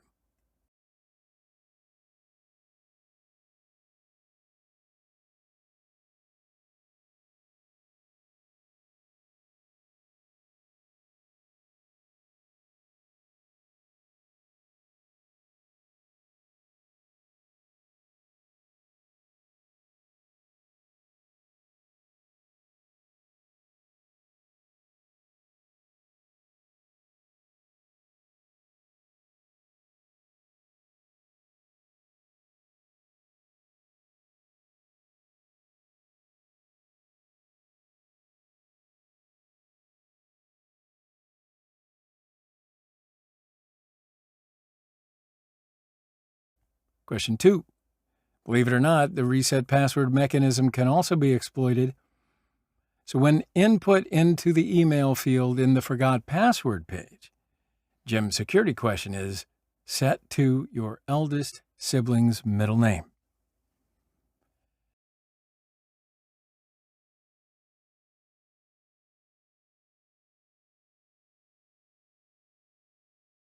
So in task 2, we found that Jim might have something to do with Star Trek.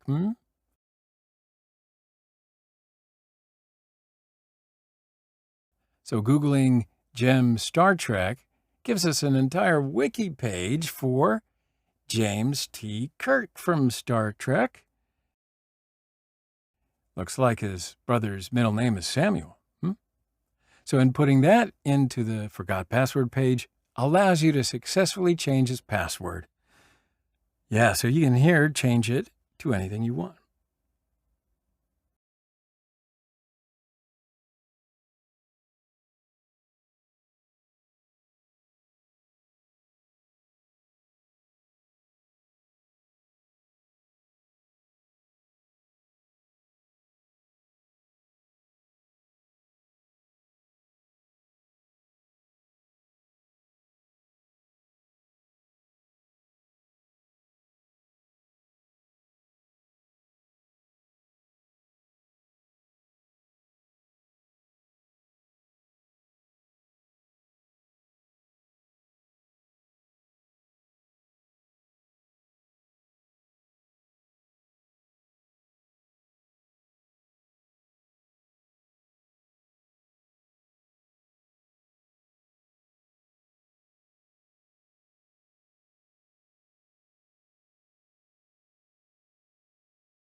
Task number 5.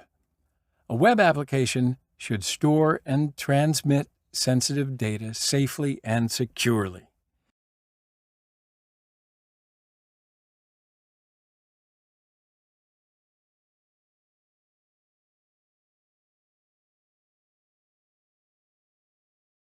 But in some cases, the developer may not correctly protect their sensitive data, making it vulnerable. Now, most of the time, data protection is not applied consistently across the web application, making certain pages accessible to the public. Understandable. Other times, information is leaked to the public without the knowledge of the developer, making the web application vulnerable to an attack as well.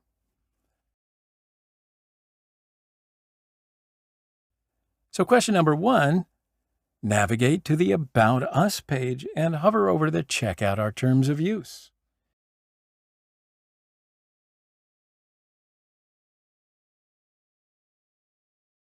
Now here you're going to see that it links to legal.md. Navigating to that FTP directory reveals that it's exposed to the public. So we're now going to download the acquisitions.md, and we're going to save that file. And it looks like there are a few other files of interest here as well.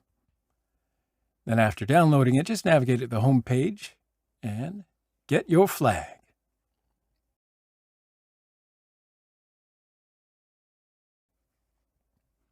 And for question number 2, after watching the video, there are certain parts of the song that stand out, right? So he notes that his password is Mr. Noodles, but he's replaced some of the vowels as zeros, meaning that he just turned the O's into zeros, but whatever. We now know that the password to mc.safesearch at juice-sh.op is Mr. Noodles with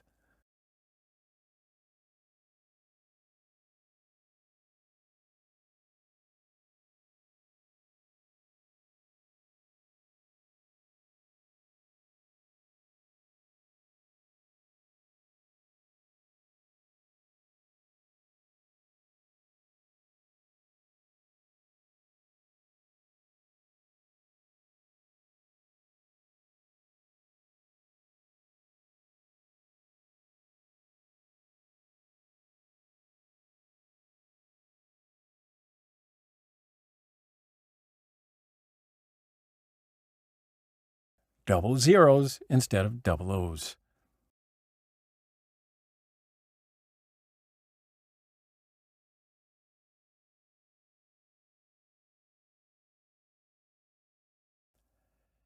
On to question 3.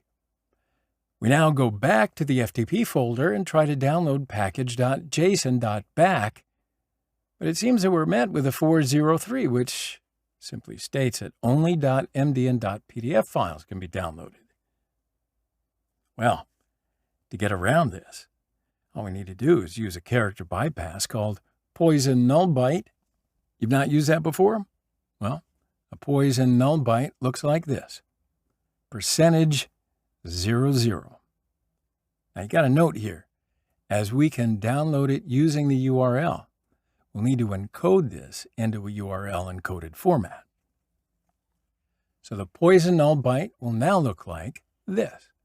%2500. So adding this and a .md to the end will bypass that 403 error. Now, do you know why this works? It's pretty cool, actually. A poison null byte is actually a null terminator. So by placing a null character in the string at a particularly certain byte, the string will tell the server to terminate at that point, nulling out the rest of the string.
On to task number 6.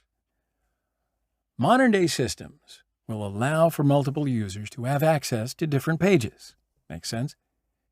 But administrators most commonly use an administration page to edit, to add, and to remove different elements of a website. So you might actually use these when you're building a website with programs such as Weebly or Wix or one of the other ones. When broken access control exploits or bugs are found, it's going to be categorized into one of two types. Horizontal privilege escalation, which occurs when a user can perform an action or access data of another user with the same level of permissions. And vertical privilege escalation, which occurs when a user can perform an action or access data of another user with a higher level of permissions. So for question number 1, first, we're going to open the debugger on your browser. This can be done by navigating to it in the Web Developers menu if you've never been there before. We're then going to refresh the page and look for a JavaScript file for main-es2015.js. We'll then go to that page at main-es2015.js. To get this into a format we can read, just click the curly braces. That's the button at the bottom. Now search for the term admin. And here you'll come across a couple of different words containing admin, but the one that we're looking for is path:\administration. Now this hints towards a page called administration, as can be seen by the about path a couple lines below. But going there while not logged in is not going to work.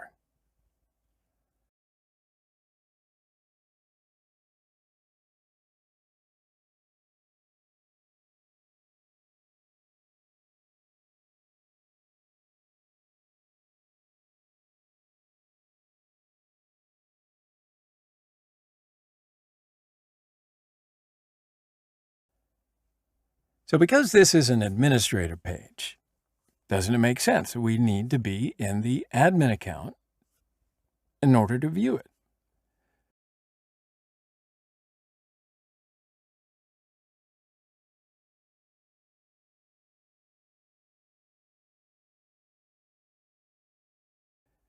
Now, a good way to stop users from accessing this is to only load parts of the application that need to be used by them.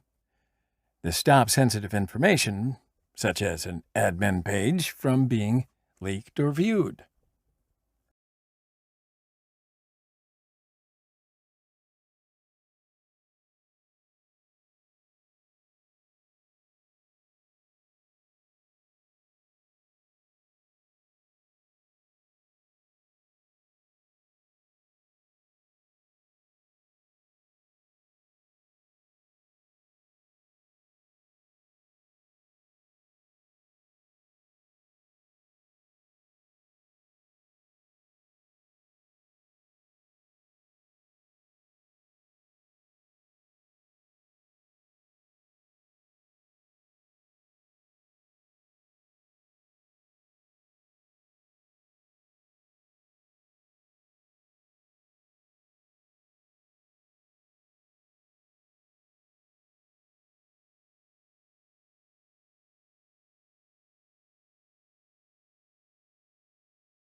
For question number 2, go ahead and log into the admin account and click on Your Basket. Make sure Burp is running so you can capture the request.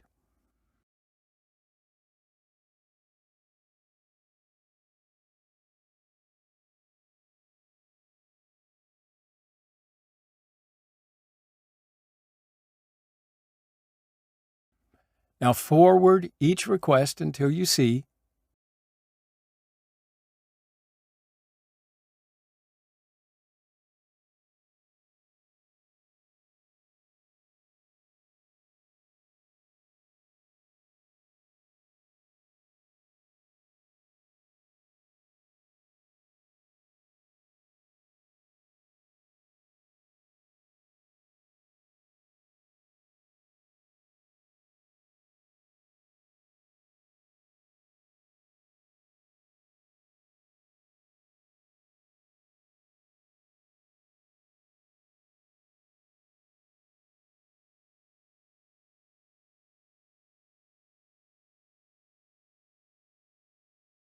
that request.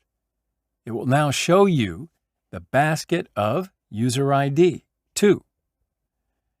You can do this for the other user IDs as well, provided that they have one.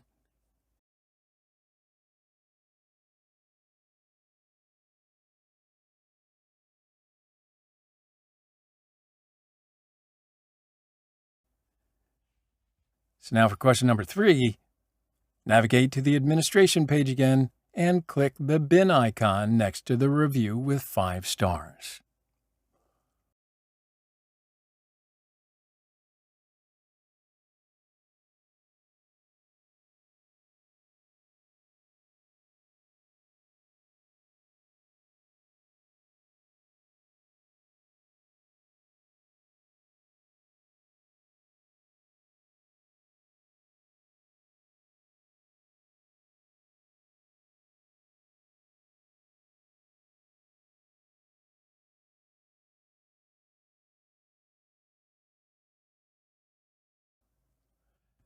Good. Now we're moving on to task number 7, XSS or cross-site scripting.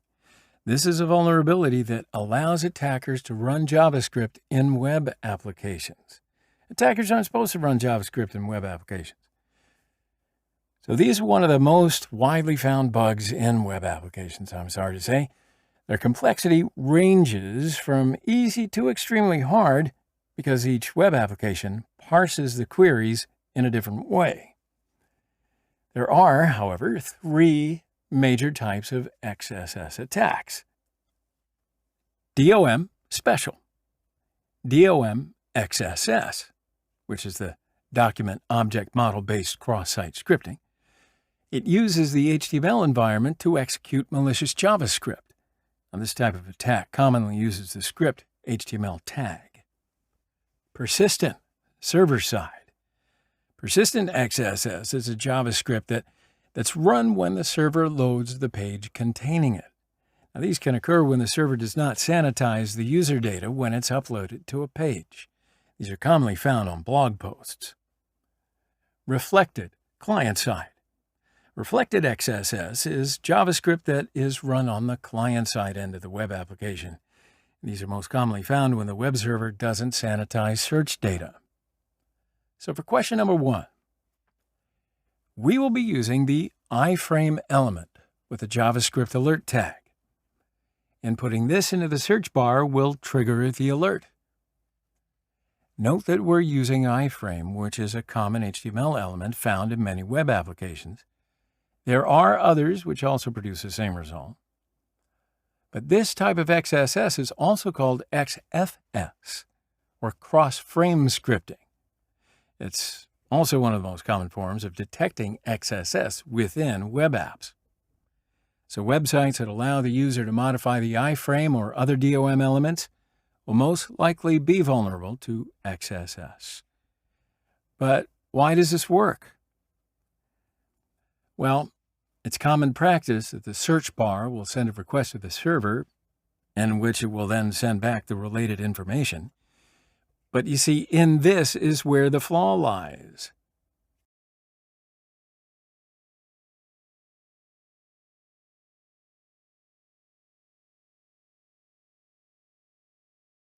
Without correct input sanitation, we're able to perform an XSS attack against the search bar.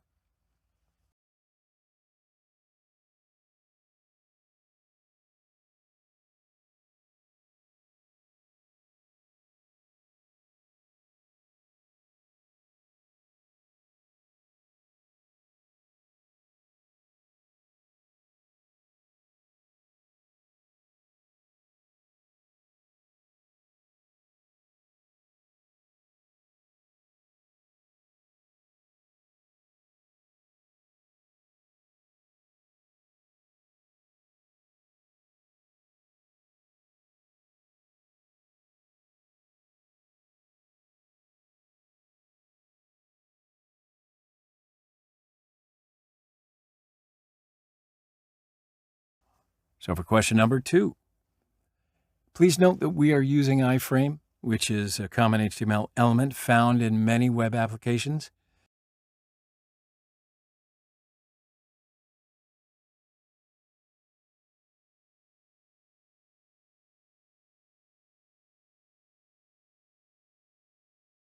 Of course, there are others which also produce the same result. But this type of XSS is called XFS, the cross-frame scripting. It's one of the most common forms of detecting XSS within web applications. So websites that allow the user to modify the iframe or other DOM elements will most likely be vulnerable to XSS. So why does this work?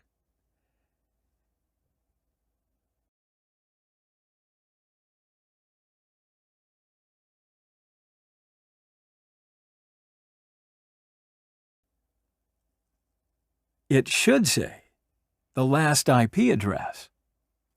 As it logs the last login IP, we will now log out so that it logs the new IP.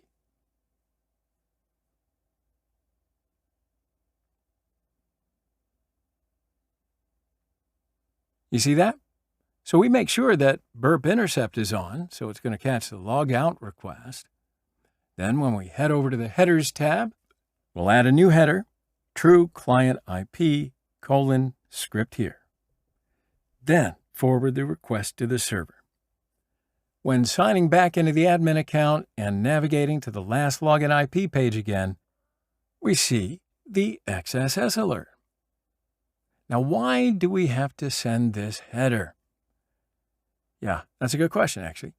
The true client IP header is similar to the X-forwarded-for header. See, both will tell the server or proxy what the IP of the client is. But due to there being no sanitation in the header, we are able to perform an XSS attack.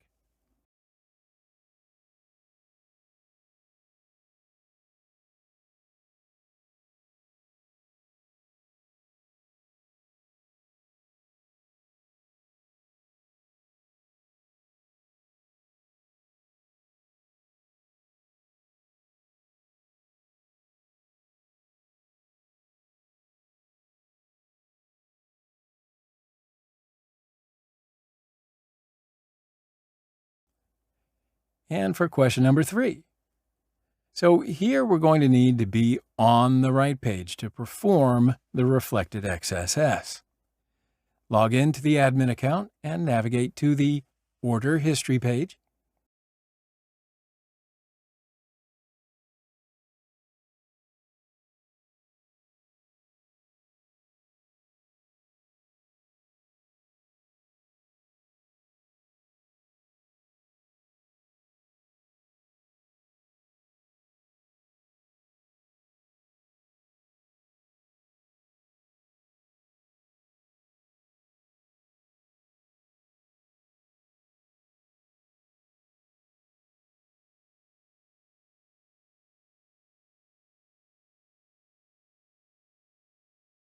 From there, you will see a truck icon, and clicking on that will bring you to the Track Result page.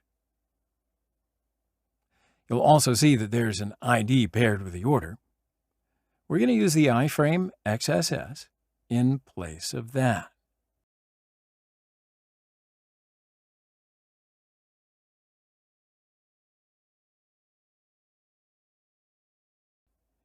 Now, after submitting the URL, refresh the page, and then you'll get an alert saying XSS.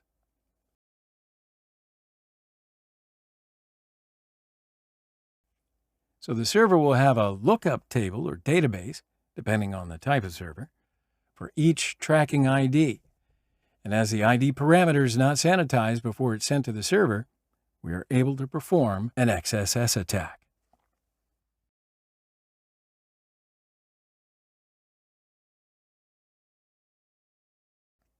Great. So moving on to task number 6.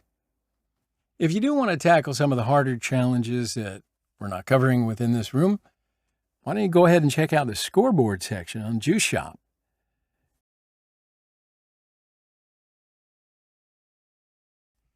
From there, you can see your completed tasks as well as some of the other tasks that vary in difficulty. Have fun with that. We're going to carry on to the next video. All right, so basically bug bounty is a general name of the programs that companies open to find security vulnerabilities in their software or websites. So by announcing the bug bounty program to the public, companies allow security testing of their software and usually reward the reporting person for reporting these vulnerabilities. So thanks to bug bounty, companies fix vulnerabilities in their software and prevent these vulnerabilities from hopefully being exploited. But the benefit for hackers is actually quite high. Some possible rewards, depending on the program and company, of course: money, certificates, recognition, name in the Hall of Fame pages. That's a nice option for your CV. Or some really swag packages like t-shirts and pens and mugs and bags, because you really don't have enough of them. But of course, that all depends upon the generosity, the creativity of the company. Sometimes you might even get an apprentice program or a job. But you never can tell. But I'll tell you this: every bug bounty hunter has a distinctive technique for searching vulnerabilities, and it typically varies from individual to individual. And it does take some time for a researcher, and I put that in quotes, a researcher, to improve their personal technique, and plenty of experimentation as well. Now, there is a methodology of bug bounty hunting, so you got to generally observe a batch of objectives that goes a little something like this. Analyzing the scope of the program. And I'll tell you this for nothing: the scope is the most important aspect of a bug bounty program. Why? Because it tells you which assets to test, and you don't want to spend time testing out-of-scope domains, believe me. Not that I speak from experience or anything. Also, you got to be looking for valid targets. So valid targets are the targets that help you quickly test for vulnerabilities in the scope and reduce wasting any more time. Reconnaissance. So this step is obviously a very important step in exploring an area to get confidential information. Now, it also plays a key role in penetration testing. Reviewing all applications. Now, at this stage, this is where you review all the applications and select the ones based on your skill set. Fuzzing for errors to expose flaws. You remember what fuzzing is, right? It's basically defined as iteration, but you and I know it as the fastest way to hack an application is to test all of its input parameters. And then comes exploiting vulnerabilities. So in conventional penetration tests, vulnerability exploitation is not that important. But in bug bounty hunting, the stronger the proof of concept, the better and bigger the reward. Of course, that depends on the generosity of the company. So to become a bug hunter, well, the crucial aspect is to learn about web application technologies and mobile application technologies alike. So these are the things that are going to kickstart your career as a bug bounty hunter. Now, apart from knowing about some technologies, you also should be aware of the vulnerabilities that are commonly used, like injection, broken authentication, cross-site scripting, or XSS, broken access control, security misconfiguration, and the like. Now, bug bounty platforms. These are software programs that are used to distribute bug bounty programs. So a bug bounty application is a deal or a praise presented for non-public people who control to find bugs and vulnerabilities in web applications, correctly crowdsourcing flaw and vulnerability management. Most organizations use bug bounty platforms to complement their in-residence QA and bug locating efforts. But here, I want to show you is pretty much the top bug bounty platforms, right? So by becoming a member of these platforms, you can test your skills and maybe win lots of prizes. Anyway, what's the difference between penetration testing and bug bounty hunting? Well, remember the criteria, right? The scope. So pen tests are conducted to meet the exacting needs of a specific client. Indeed, there are many types of assessments, ranging from internal and external network testing to web application testing, wireless testing, and many more. Bug bounty programs are focused only on testing websites and web applications that are publicly accessible. So for this reason, bounty programs can't detect vulnerabilities inside of a network or before websites and applications go live. Makes sense, right? Duration? So pen tests must be completed within a time specified by the customer. On the other hand, bug bounty programs are not conducted in line with specific deadlines, and for that very reason are best used in continuous testing. So it makes them ideal for large technology businesses that are constantly releasing new products and updates. What about the cost? Yeah, the cost of a penetration test is typically based on the number of days required for hackers to achieve the agreed objective of the test. And on the other hand, most bug bounty platforms allow organizations to set the price they are prepared or willing to pay. Now, while this may seem appealing, setting bounties too low might well deter testers. But again, you got to judge that for yourself. Now, a bug bounty is not a ransom paid to hackers who discover a vulnerability, exploit it, and then try to sell that data to an organization. All right? Let me be clear. This is not a ransom. A bug bounty program is described with the aid of using a clear scope, hints, and controlled with the aid of using a verified process. All right? Bug bounties are set up to attach corporations of people that want to help each other, whether or not they prefer it, right? So firms specifically state the goal system or products which might be in the scope of this program. They also can specify targets and structures which might be out of scope.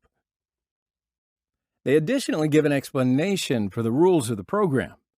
And then as time passes, this coverage of information program rules may change. It is necessary, though, to follow these changes through the notification channels of the bug bounty program. That's why bug bounty programs are essential. Let's say, for example, you've detected a vulnerability in an out-of-scope system or website of the company that owns the program. Well, you're not going to receive any reward when you report it. You might be doing them a favor. But when you follow the notifications, the system or website that you found may actually be included in the scope. And then, if you are the first to forward that vulnerability that you find, then you may indeed be rewarded. Now, by the way, it is necessary to mention rewards. If two different people detect the same vulnerability or vulnerabilities or even an exploitation, the very first to submit gets the prize. Okay, the second sender is not usually even acknowledged, let alone rewarded, but sometimes small rewards are sent for motivational purposes. So in that respect, what I'm telling you is true. It's very important to follow the notifications. So in our previous video, we learned all about what bug bounty is, its purpose, and the platforms created for this purpose. So now we need to perform some examples on the Portswigger Academy website, which is created by the company behind Burp Suite, and we'll be able to carry out some bug bounty solutions. Now, when we visit the Portswigger website, we encounter the following description. The Web Security Academy is a free online training center for web application security. It includes content from Portswigger's in-house research team, experienced academics, and our chief swig, David Stoddard, author of the Web Application Hacker's Handbook. Great. Now, unlike a textbook, the Academy is constantly being updated, right? So it also includes interactive labs where you can put what you learn to the test. Now, if you want to improve your knowledge of hacking, or you'd like to become a bug bounty hunter or pen tester yourself, you're in the right place. So what I'm going to do is log in using my previously registered account through the login section of the Web Security Academy.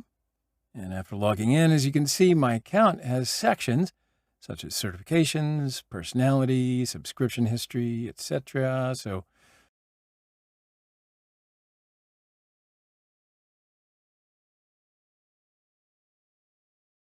what I'm going to do here is go to the Academy section and click on All Labs under All Content.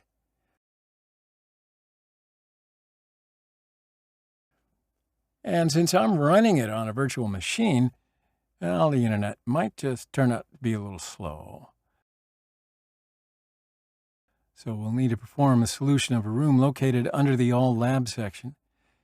And the name of our room is Basic Password Reset Poisoning. So I'll click on it and enter. Now the description of our room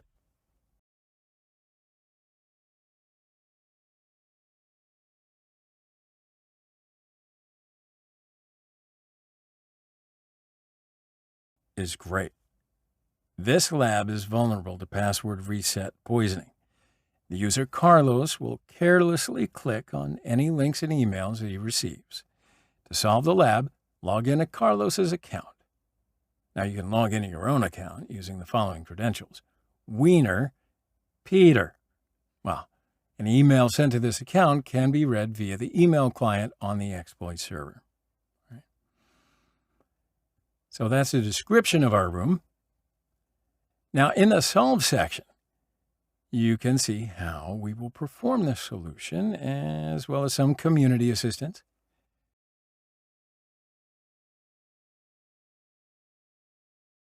So after clicking on the Access Lab button, it might take a moment or two for our lab to be prepared.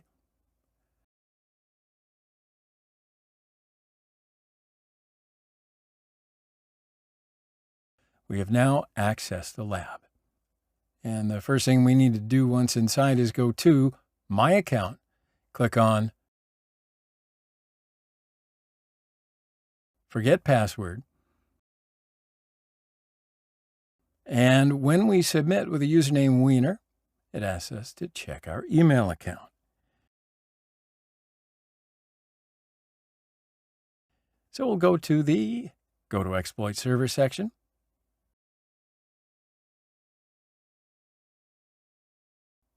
So we'll click on the Client Email button, and you can see in our email a link is provided.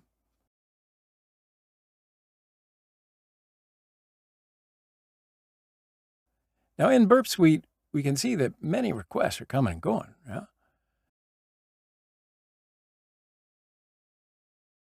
When we click on the Forgot Password section,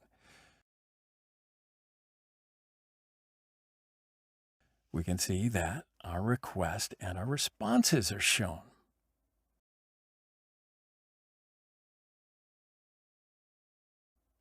So to demonstrate how this works, I send it to the Repeater tab.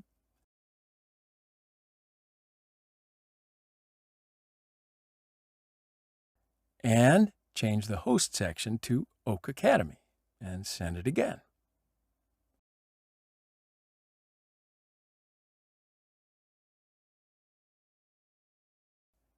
Now I see the HTTP 200 OK output.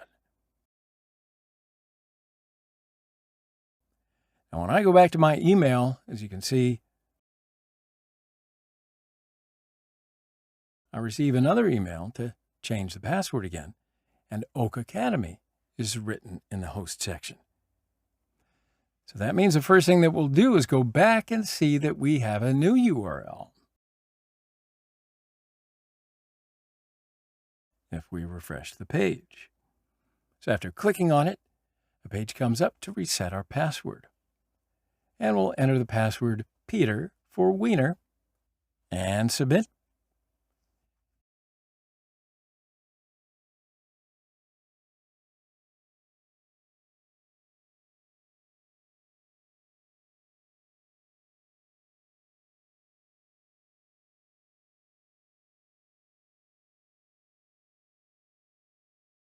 Meanwhile, when I click on the proxy section, you can see that I can see my host and username. So here I'll copy and paste the following section of our URL in the exploit server section to our host section. Next, I'll write the username Carlos, whom we want to access, and send our request in the repeater section. And after sending it, we can see that we've obtained the necessary output in the response section.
So then I just click on the access log section in our exploit server to view the incoming and outgoing requests.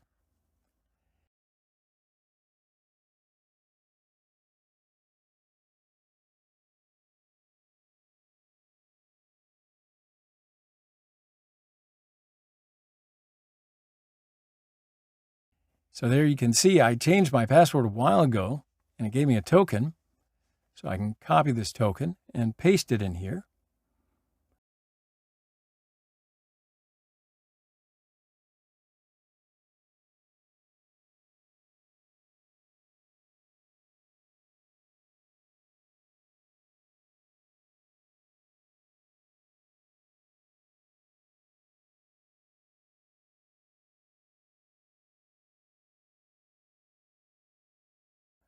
Then I'll go to my email and copy my membership here.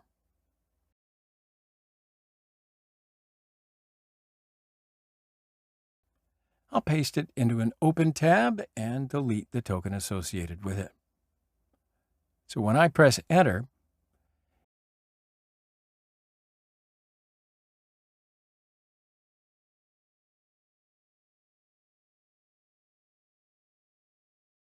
it brings me to a screen where it says that the password for the user named Carlos has been changed. I've now changed the password to Peter.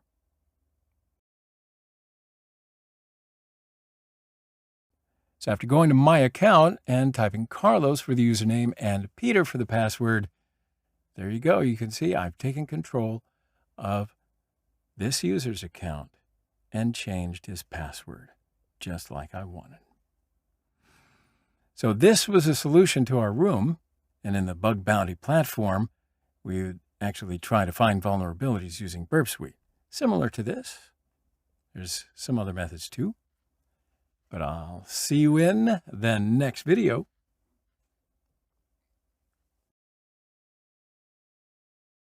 All right, hello again. Welcome back, everybody. So check it out. We're continuing with solving these room challenges on Portswigger.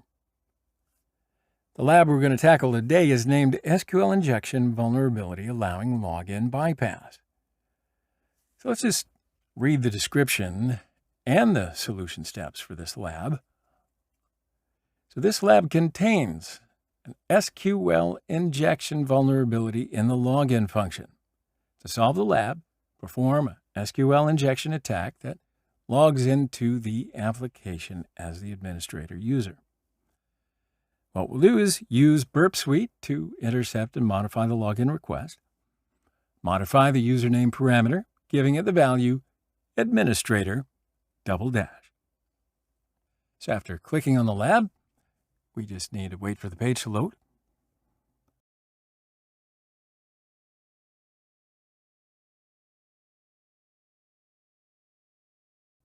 So we know there's an SQL injection vulnerability in the login section of the page. So that means we can proceed to the login page.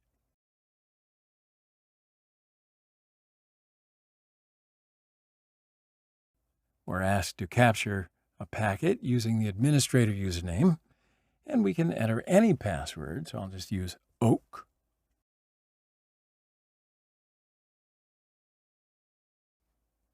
Now, after enabling interception in the Burp Suite proxy tab, we can capture the packet.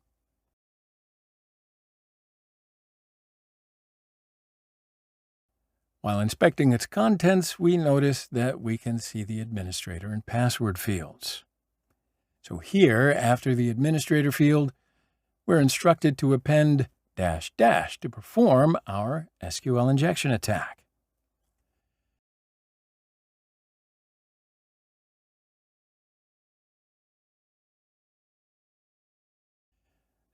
So in SQL queries, the _ symbol indicates a comment, right? So in other words, everything after the symbol is considered a comment by the SQL parser. Therefore, it's not executed. So by appending -- after the administrator field, we're essentially telling the system to ignore the password field. So let's just see if it works.